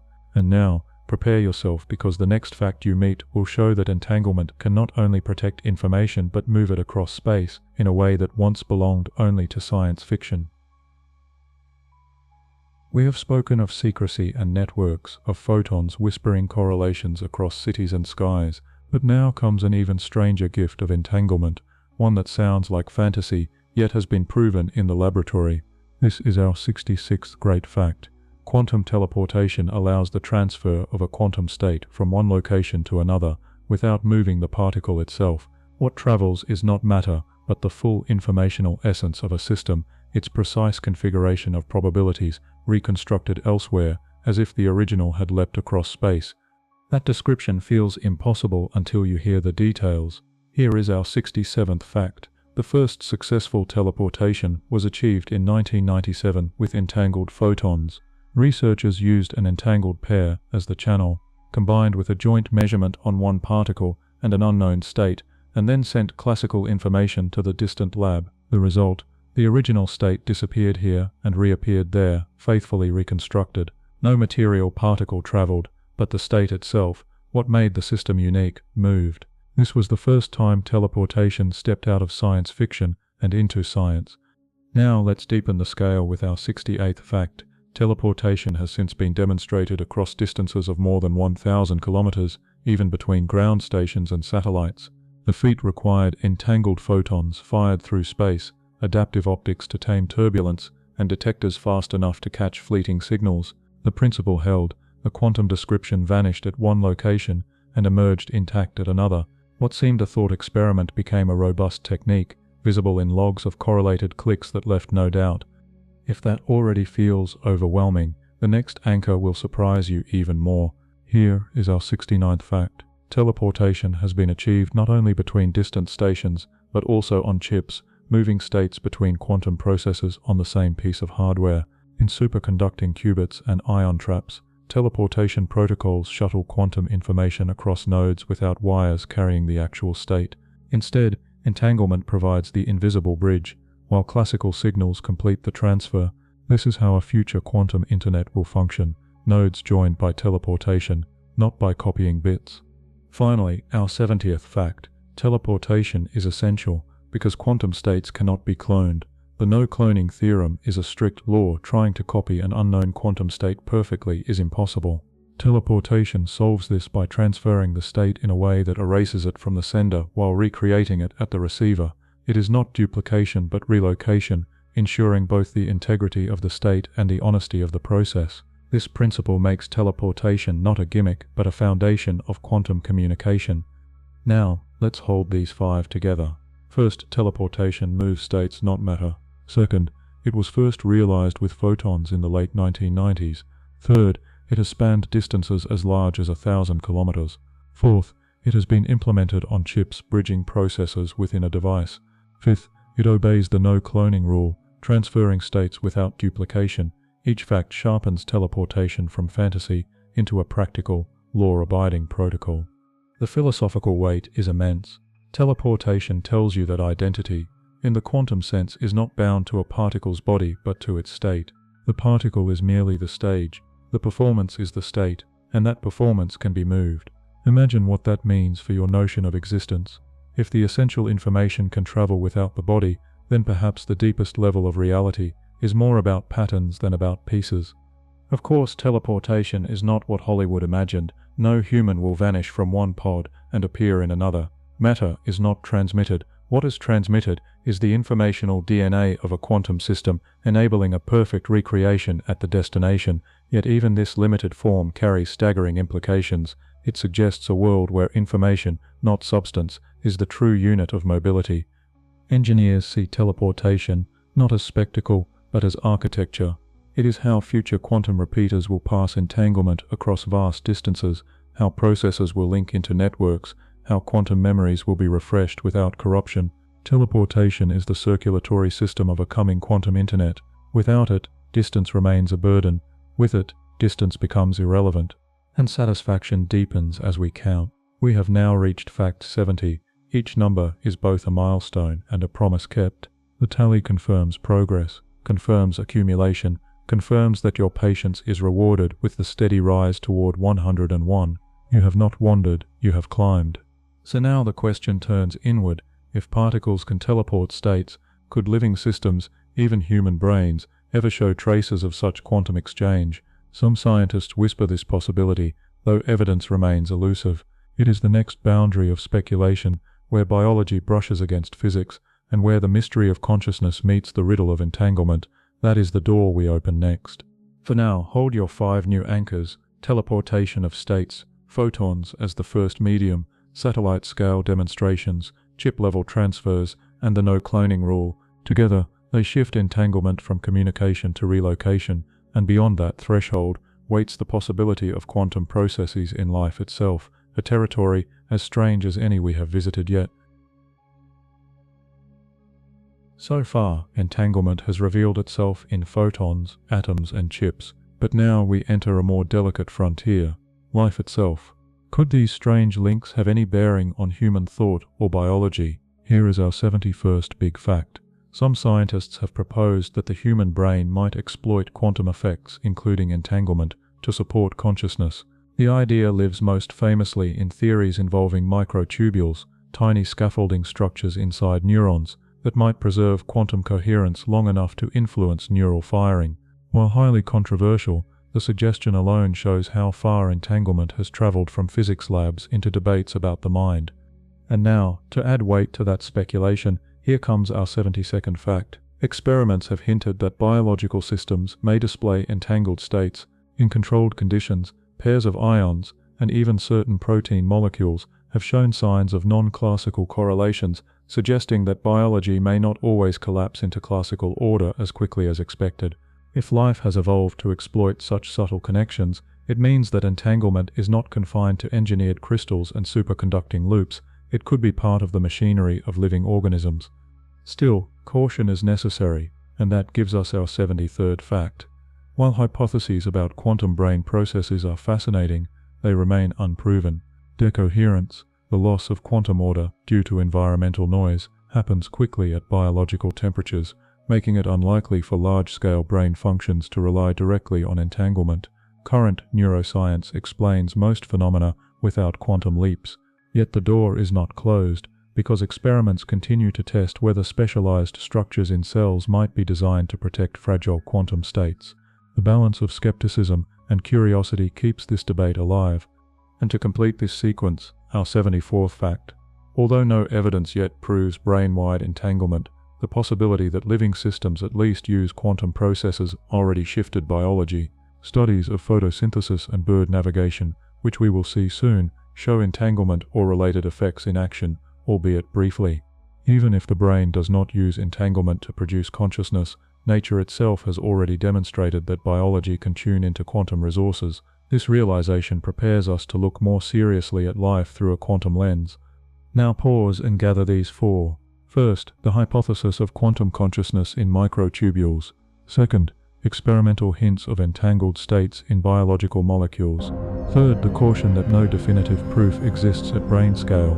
And fourth, the recognition that other living systems already show quantum behavior. Together, these facts remind you of the delicate line between speculation and discovery. Entanglement in humans may remain an open question, but it is no longer laughable. It is a scientific challenge. Let's reflect on what this means philosophically. Human beings have long sought to locate the essence of mind, whether in soul, spirit, or brain. Quantum entanglement adds a new candidate, not as mystical fluff, but as a measurable process that could, in principle, play a role in thought. Even if the idea fails, the attempt dignifies our curiosity. It shows that physics does not stop at the edge of biology. It dares to ask whether life itself participates in the deepest structures of reality. You can also hear the emotional resonance. To imagine that your thoughts might be shaped by entanglement is to imagine that your inner life is stitched directly into the fabric of the cosmos. It may not be true, but the image itself inspires awe. It suggests that consciousness is not merely neurons firing, but a process that whispers at the edge of physics and philosophy alike. And even if experiments never confirm this, the attempt itself enlarges your imagination. And satisfaction arrives too, with the count. We have crossed fact 74. That number carries weight. It confirms the march forward, the careful accumulation of truths and possibilities. Each time the tally advances, the promise of reaching 101 feels more tangible, more earned. You are not circling in speculation, you are moving steadily, fact by fact, into the heart of quantum reality. From here, the path becomes clearer. If entanglement may play some role in humans, then surely we must look at other biological systems where evidence is stronger. Nature may already be using entanglement for navigation, for energy transfer, for processes that give life its efficiency and adaptability. The next room is not about speculation, it is about biology confirmed. We will turn to birds that read the Earth's magnetic field, to plants that capture sunlight with uncanny efficiency, and to molecules that vibrate in ways only quantum rules can explain. So close this section with 4 anchors held firmly: the proposal of quantum consciousness, the hints in biomolecules, the honest skepticism, and the proof in other species.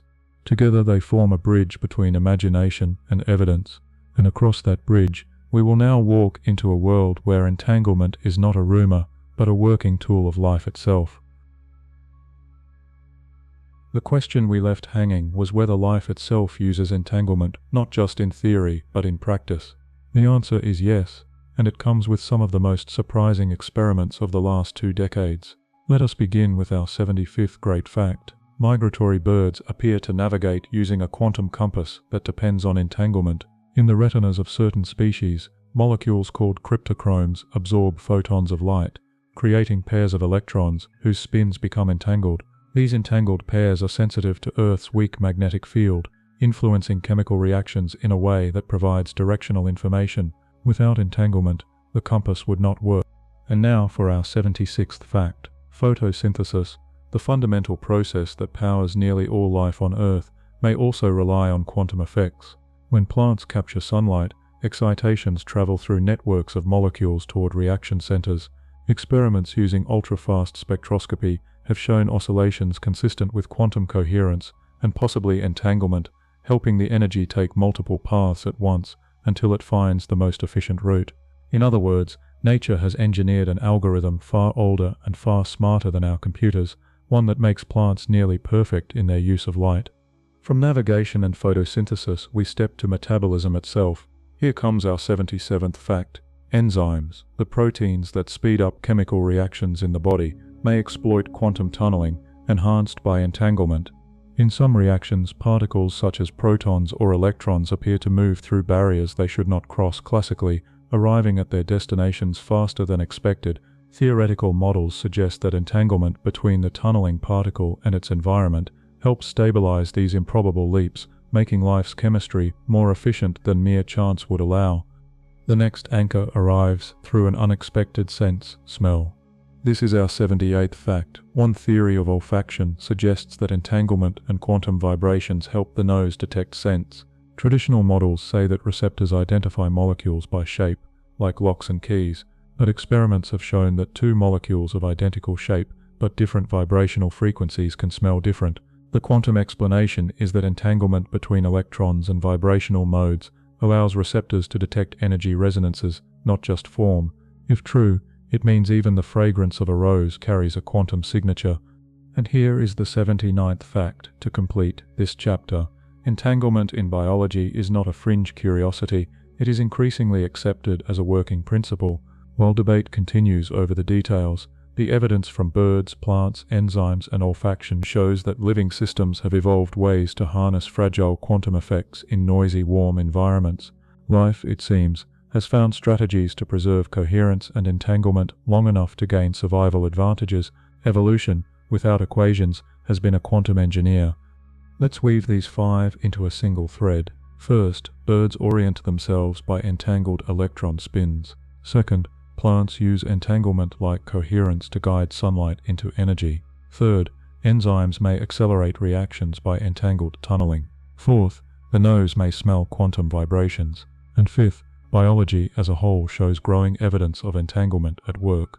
Together, these facts redraw the border between physics and life. What once seemed incompatible, the fragility of quantum states and the chaos of biology, turns out to be a partnership forged by evolution itself. This has deep implications for how you see life. Biology is not only chemistry plus survival, it is physics at its most delicate, tuned by natural selection. Life has not only adapted to the laws of the quantum world, it has learned to use them, just as humans harness electricity or combustion. A robin in migration, or a leaf in sunlight, exploits entanglement to achieve feats that look ordinary only because they are so familiar. Behind that ordinariness is a silent choreography written in quantum rules. From a reflective angle, there is beauty in the thought that every breath you take, every meal you eat, every bird that passes overhead is entangled, not metaphorically, but physically, with invisible correlations at the foundations of reality.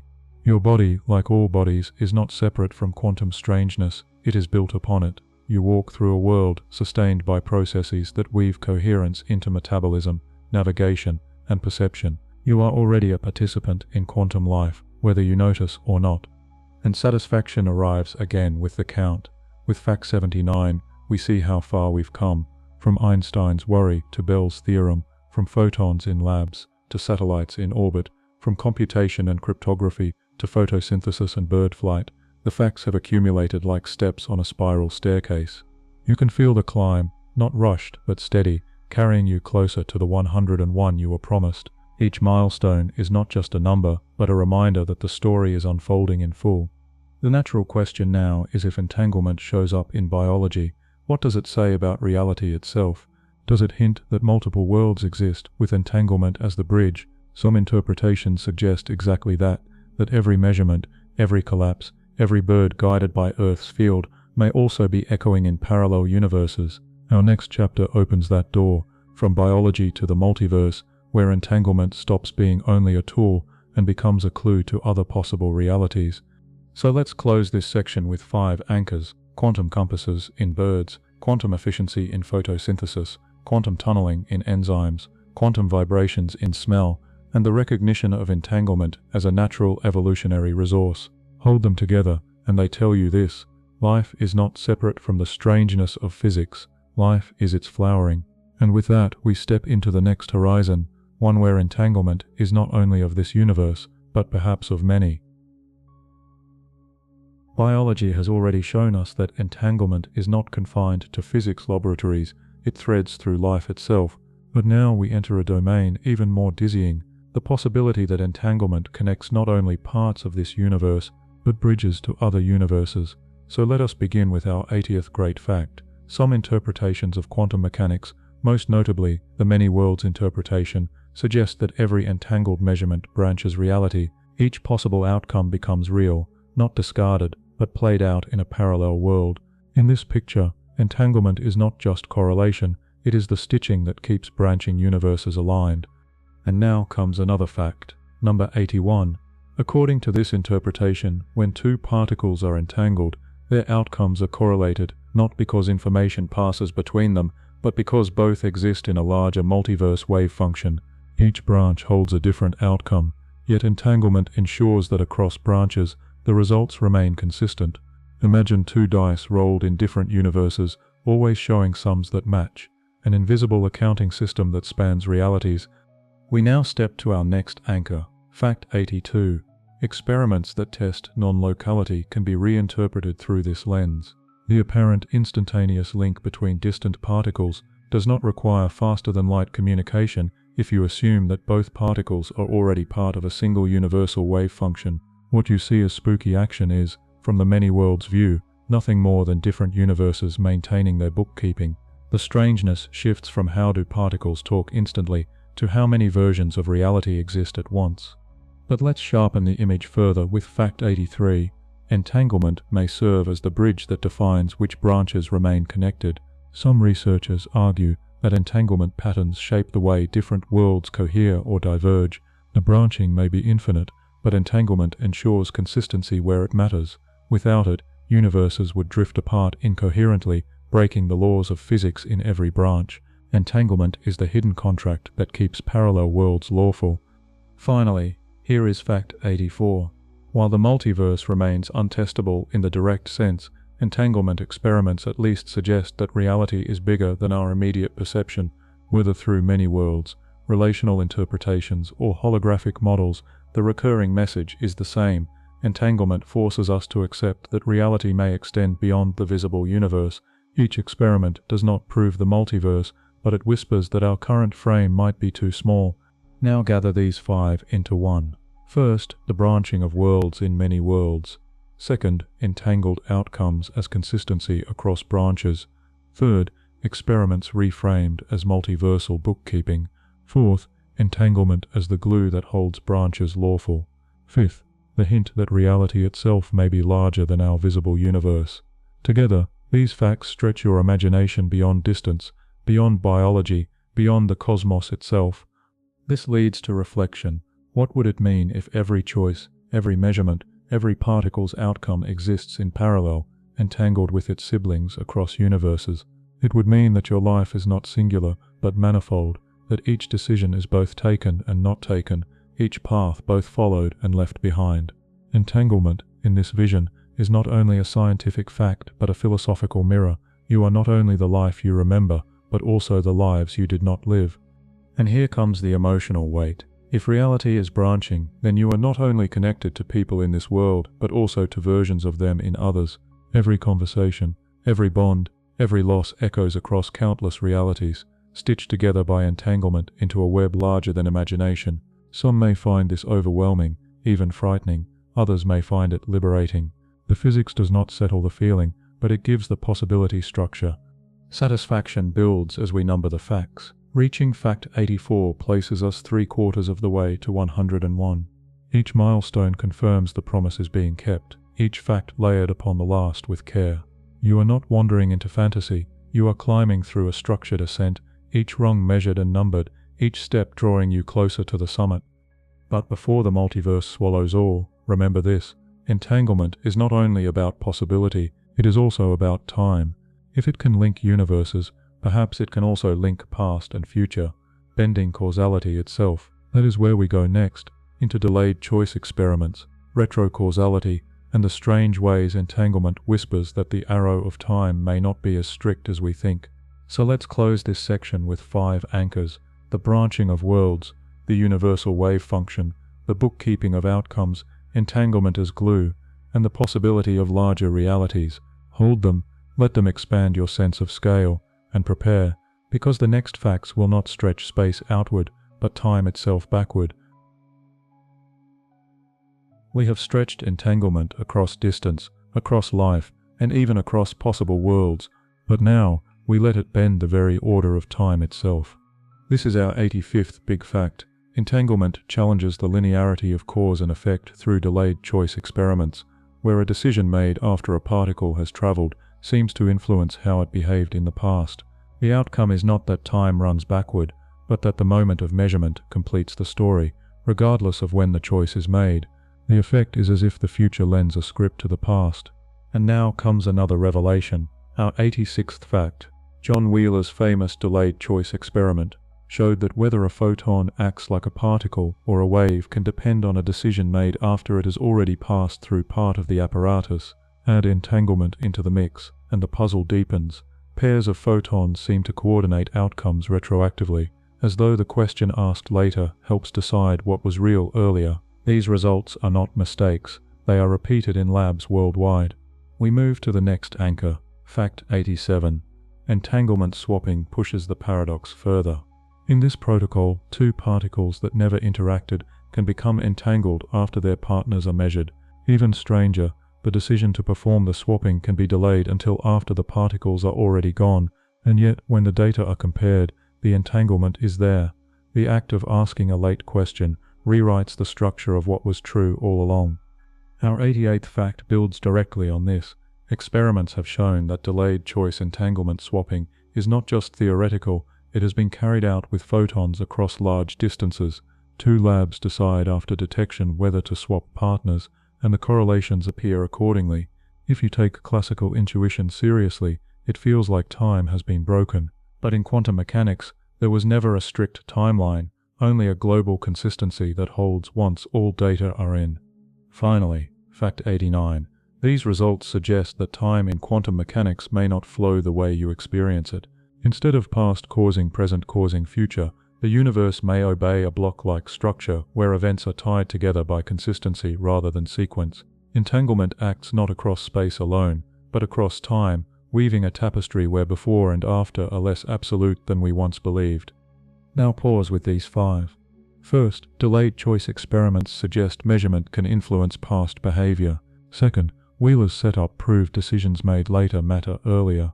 Third, entanglement swapping shows particles can become entangled retroactively. Fourth, experiments confirm delayed choice swapping across distances. Fifth, the arrow of time itself may be softer than our instincts allow. Together, they redraw your map of reality. Time is not a one-way river, but a web of consistent relations. And reflection arrives quickly here. Human life feels linear. You are born, you grow, you age. Cause precedes effect. Memory precedes anticipation. But entanglement whispers that this may be a surface truth, a narrative stitched for your survival. Beneath it lies a deeper architecture, where events are not strictly ordered but harmonized. The present may not simply inherit the past, it may also reconcile with the future. This resonates emotionally because it touches a human longing, the wish that the future could heal the past, that choices not yet made could redeem what is already done. Quantum physics does not give that gift in the personal sense, but it does suggest that the structure of reality allows for connections that ignore your usual sense of time. The world may be less a sequence of causes and more a harmony of consistencies. And satisfaction returns with the count. With fact 89, you see the destination coming closer. 12 facts remain until the promise of 101 is fulfilled. The steady climb reassures you that each section adds substance, not fluff. You are moving toward a complete picture, fact by fact, a ladder where each rung holds firm under your curiosity. From here, the natural step is to lift our gaze from time's arrow to the cosmos itself. If entanglement can shape cause and effect, might it also shape the unseen matter and energy of the universe? The next chapter explores entanglement's role in the mysteries of dark matter, black holes, and the cosmic web, where invisible connections may explain the largest puzzles of astrophysics. So hold your 5 anchors closed: delayed choice influence, Wheeler's paradox, retroactive swapping, experimental proof, and the softening of time.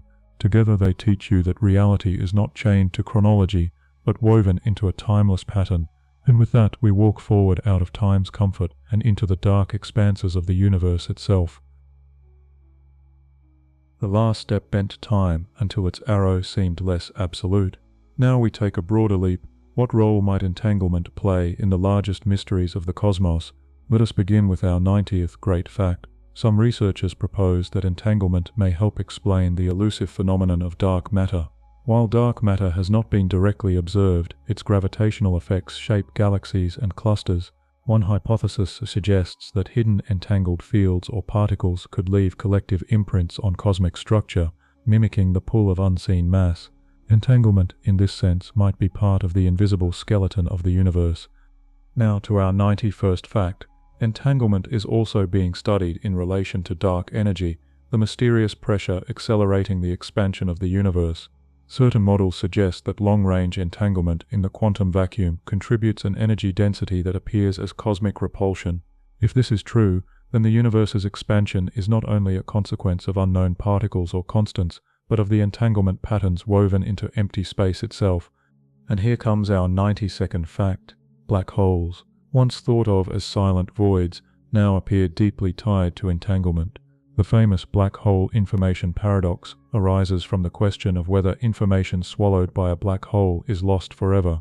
Quantum entanglement provides a possible resolution.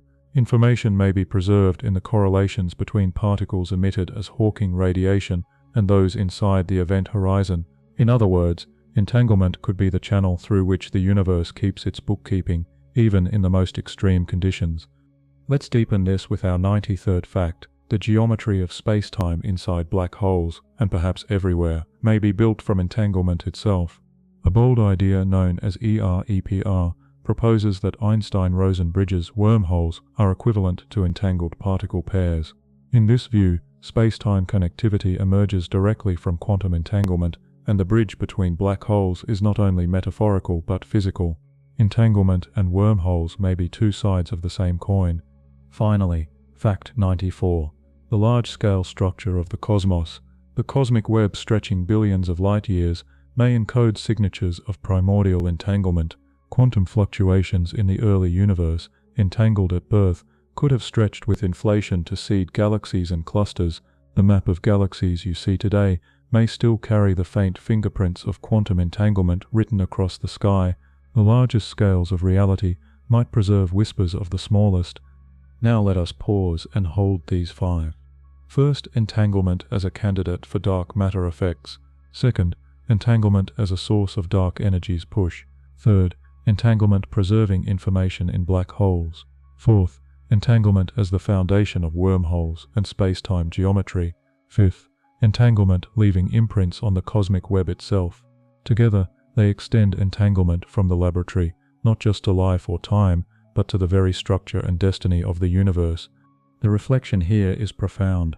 If entanglement explains dark matter, dark energy, black holes, and cosmic geometry, then the mysteries that dominate astrophysics may not require exotic new particles at all. They may require a deeper understanding of the connections we already see at the quantum level. The invisible could be invisible not because it is missing, but because it is relational, existing only in correlations that cannot be directly touched. This leads to a philosophical echo. Perhaps what we call dark is not dark at all, but simply relational. What appears absent may be present in a form we do not yet know how to measure.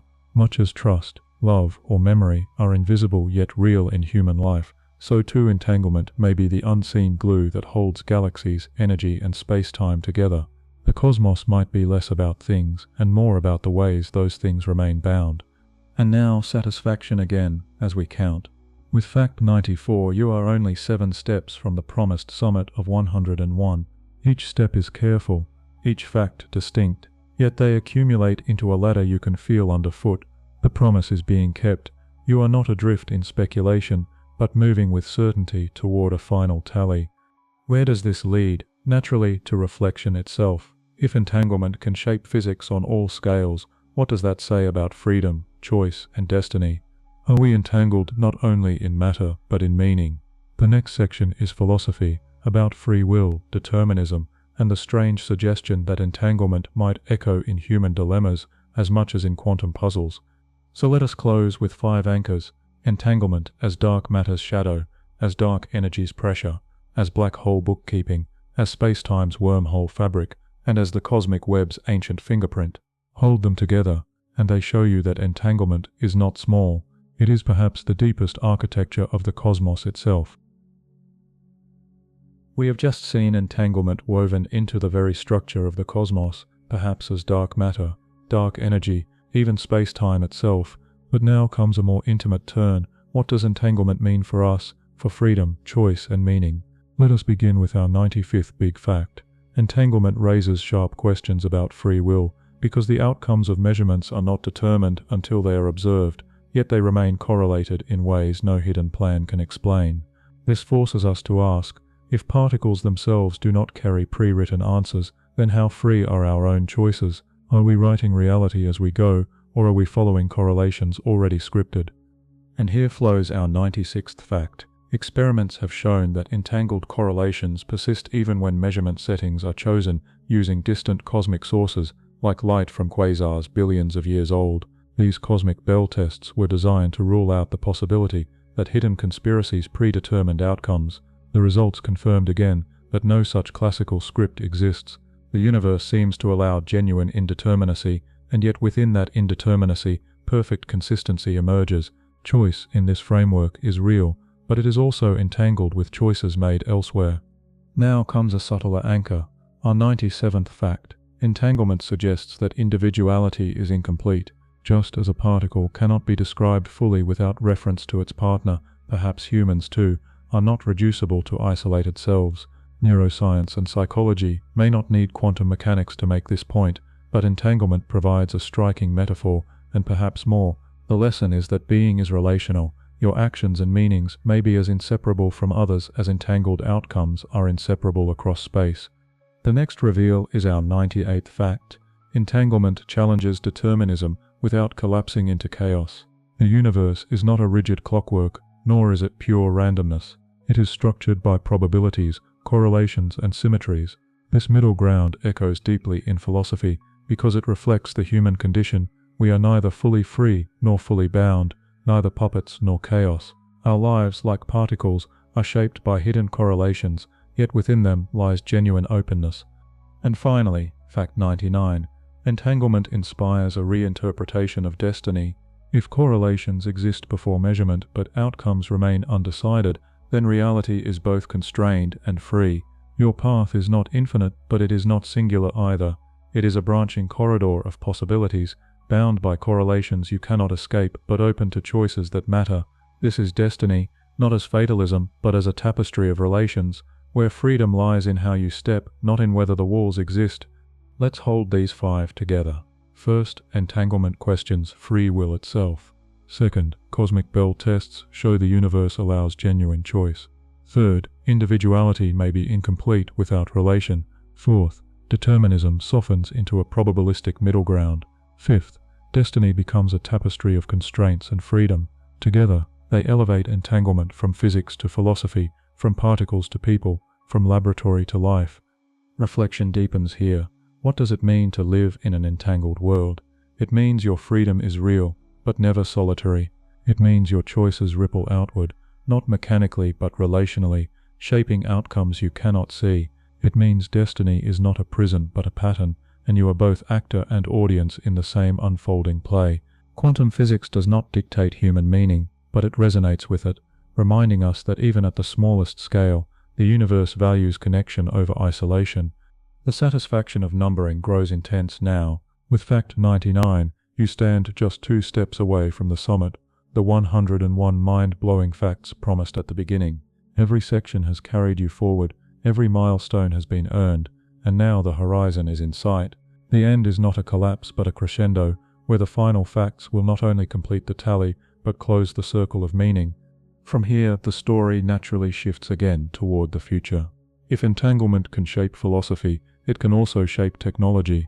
The final chapters will carry you into what comes next. Inventions that rely on entanglement, dreams that may soon be real, and the mysteries that remain unsolved. But before that, let this section settle like a pause. You have seen how entanglement questions free will, individuality, determinism, and destiny. The next step is to ask, what do we build with these truths? So close this chapter with 5 anchors: freedom questioned, choice tested against cosmic light, individuality revealed as relational, determinism softened, and destiny reframed. These 5 carry not just knowledge but wisdom, and with them you step into the final ascent, where entanglement becomes not only a mirror of reality, but a blueprint for what humanity will create. We are now standing at the threshold of the future. After tracing entanglement from Einstein's doubts to cosmic webs, from birds in migration to cryptography in orbit, we turn to what humanity is building next. Here is our 100th great fact. Entanglement is the foundation of emerging technologies that could reshape civilization, from global quantum internets to hyper-precise sensors and simulators. It is no longer just a mystery of nature, it is a tool of engineering, and the inventions of tomorrow are already forming around it. Now let's sharpen the view with another anchor. Fact 101, the final promised fact in our journey. Entanglement has not given up all its secrets, and perhaps never will. Despite every experiment, every proof, every application, the phenomenon still holds mysteries that defy complete explanation. We know how to use it, but not fully why the universe allows it. The final fact is that the deepest truth about entanglement may always remain just out of reach, forcing us to live not only with answers but with questions. But before we savor the weight of these last 2, let's expand the future canvas with more detail, because the story of entanglement as technology deserves clarity. Consider this: Quantum networks are already being designed to connect distant laboratories and cities. These networks use entanglement to teleport quantum states from node to node, creating communication channels that no spy can breach. Entire constellations of satellites are planned to ensure global coverage, making Earth itself into a living entangled system.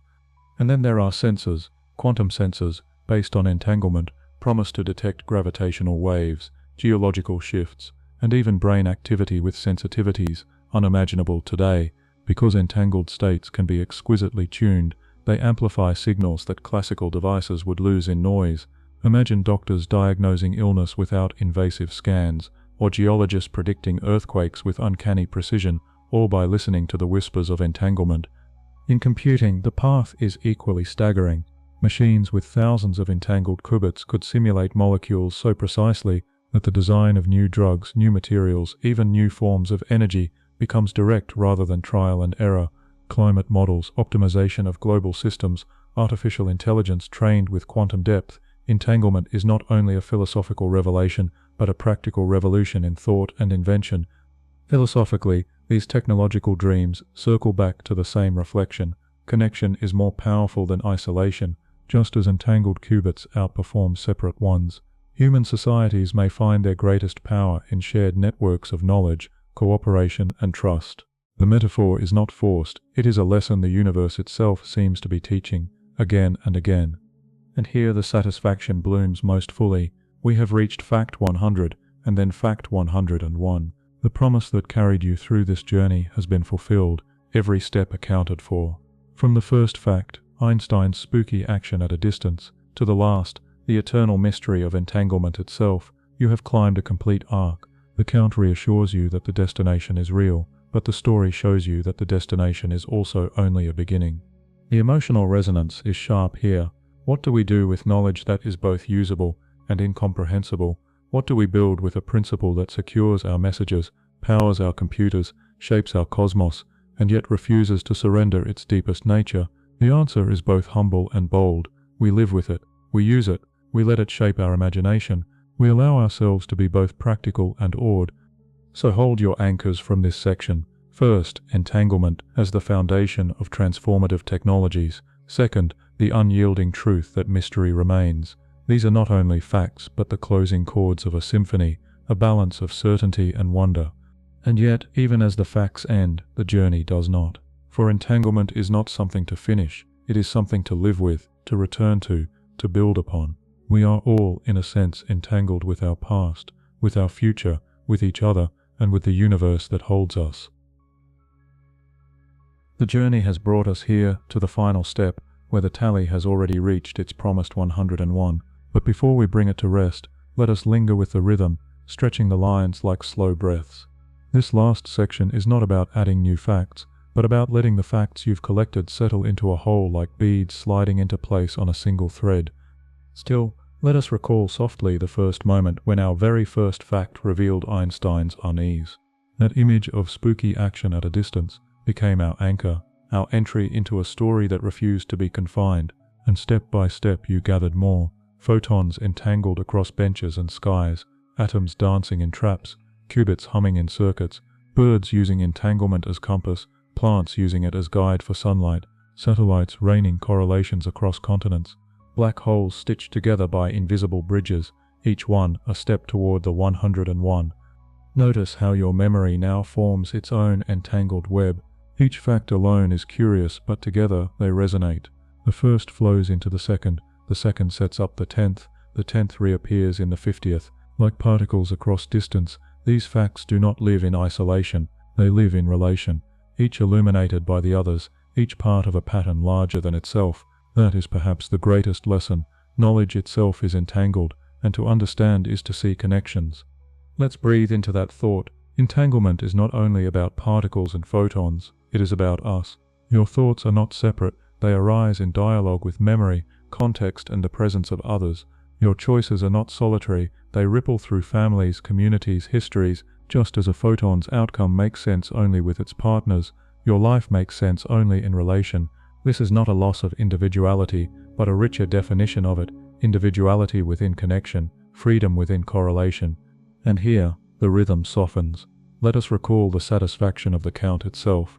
Each time we pause to name a new fact, this is our first, this is our 50th, this is our 100th, we confirmed that progress was being made. The numbers were not decoration, they were reassurance, proof that curiosity was rewarded with structure. And now, the number is complete. 101. The ladder has been climbed, the promise has been kept. But completion does not mean conclusion. Just as entanglement does not vanish when particles separate, the story does not vanish when the count ends. It lives in you now, in the correlations your mind has formed with what you've heard. It will echo when you look at the night sky, when you hear of new technologies, when you reflect on your own choices. Entanglement has become part of your imagination. That is where the journey truly continues.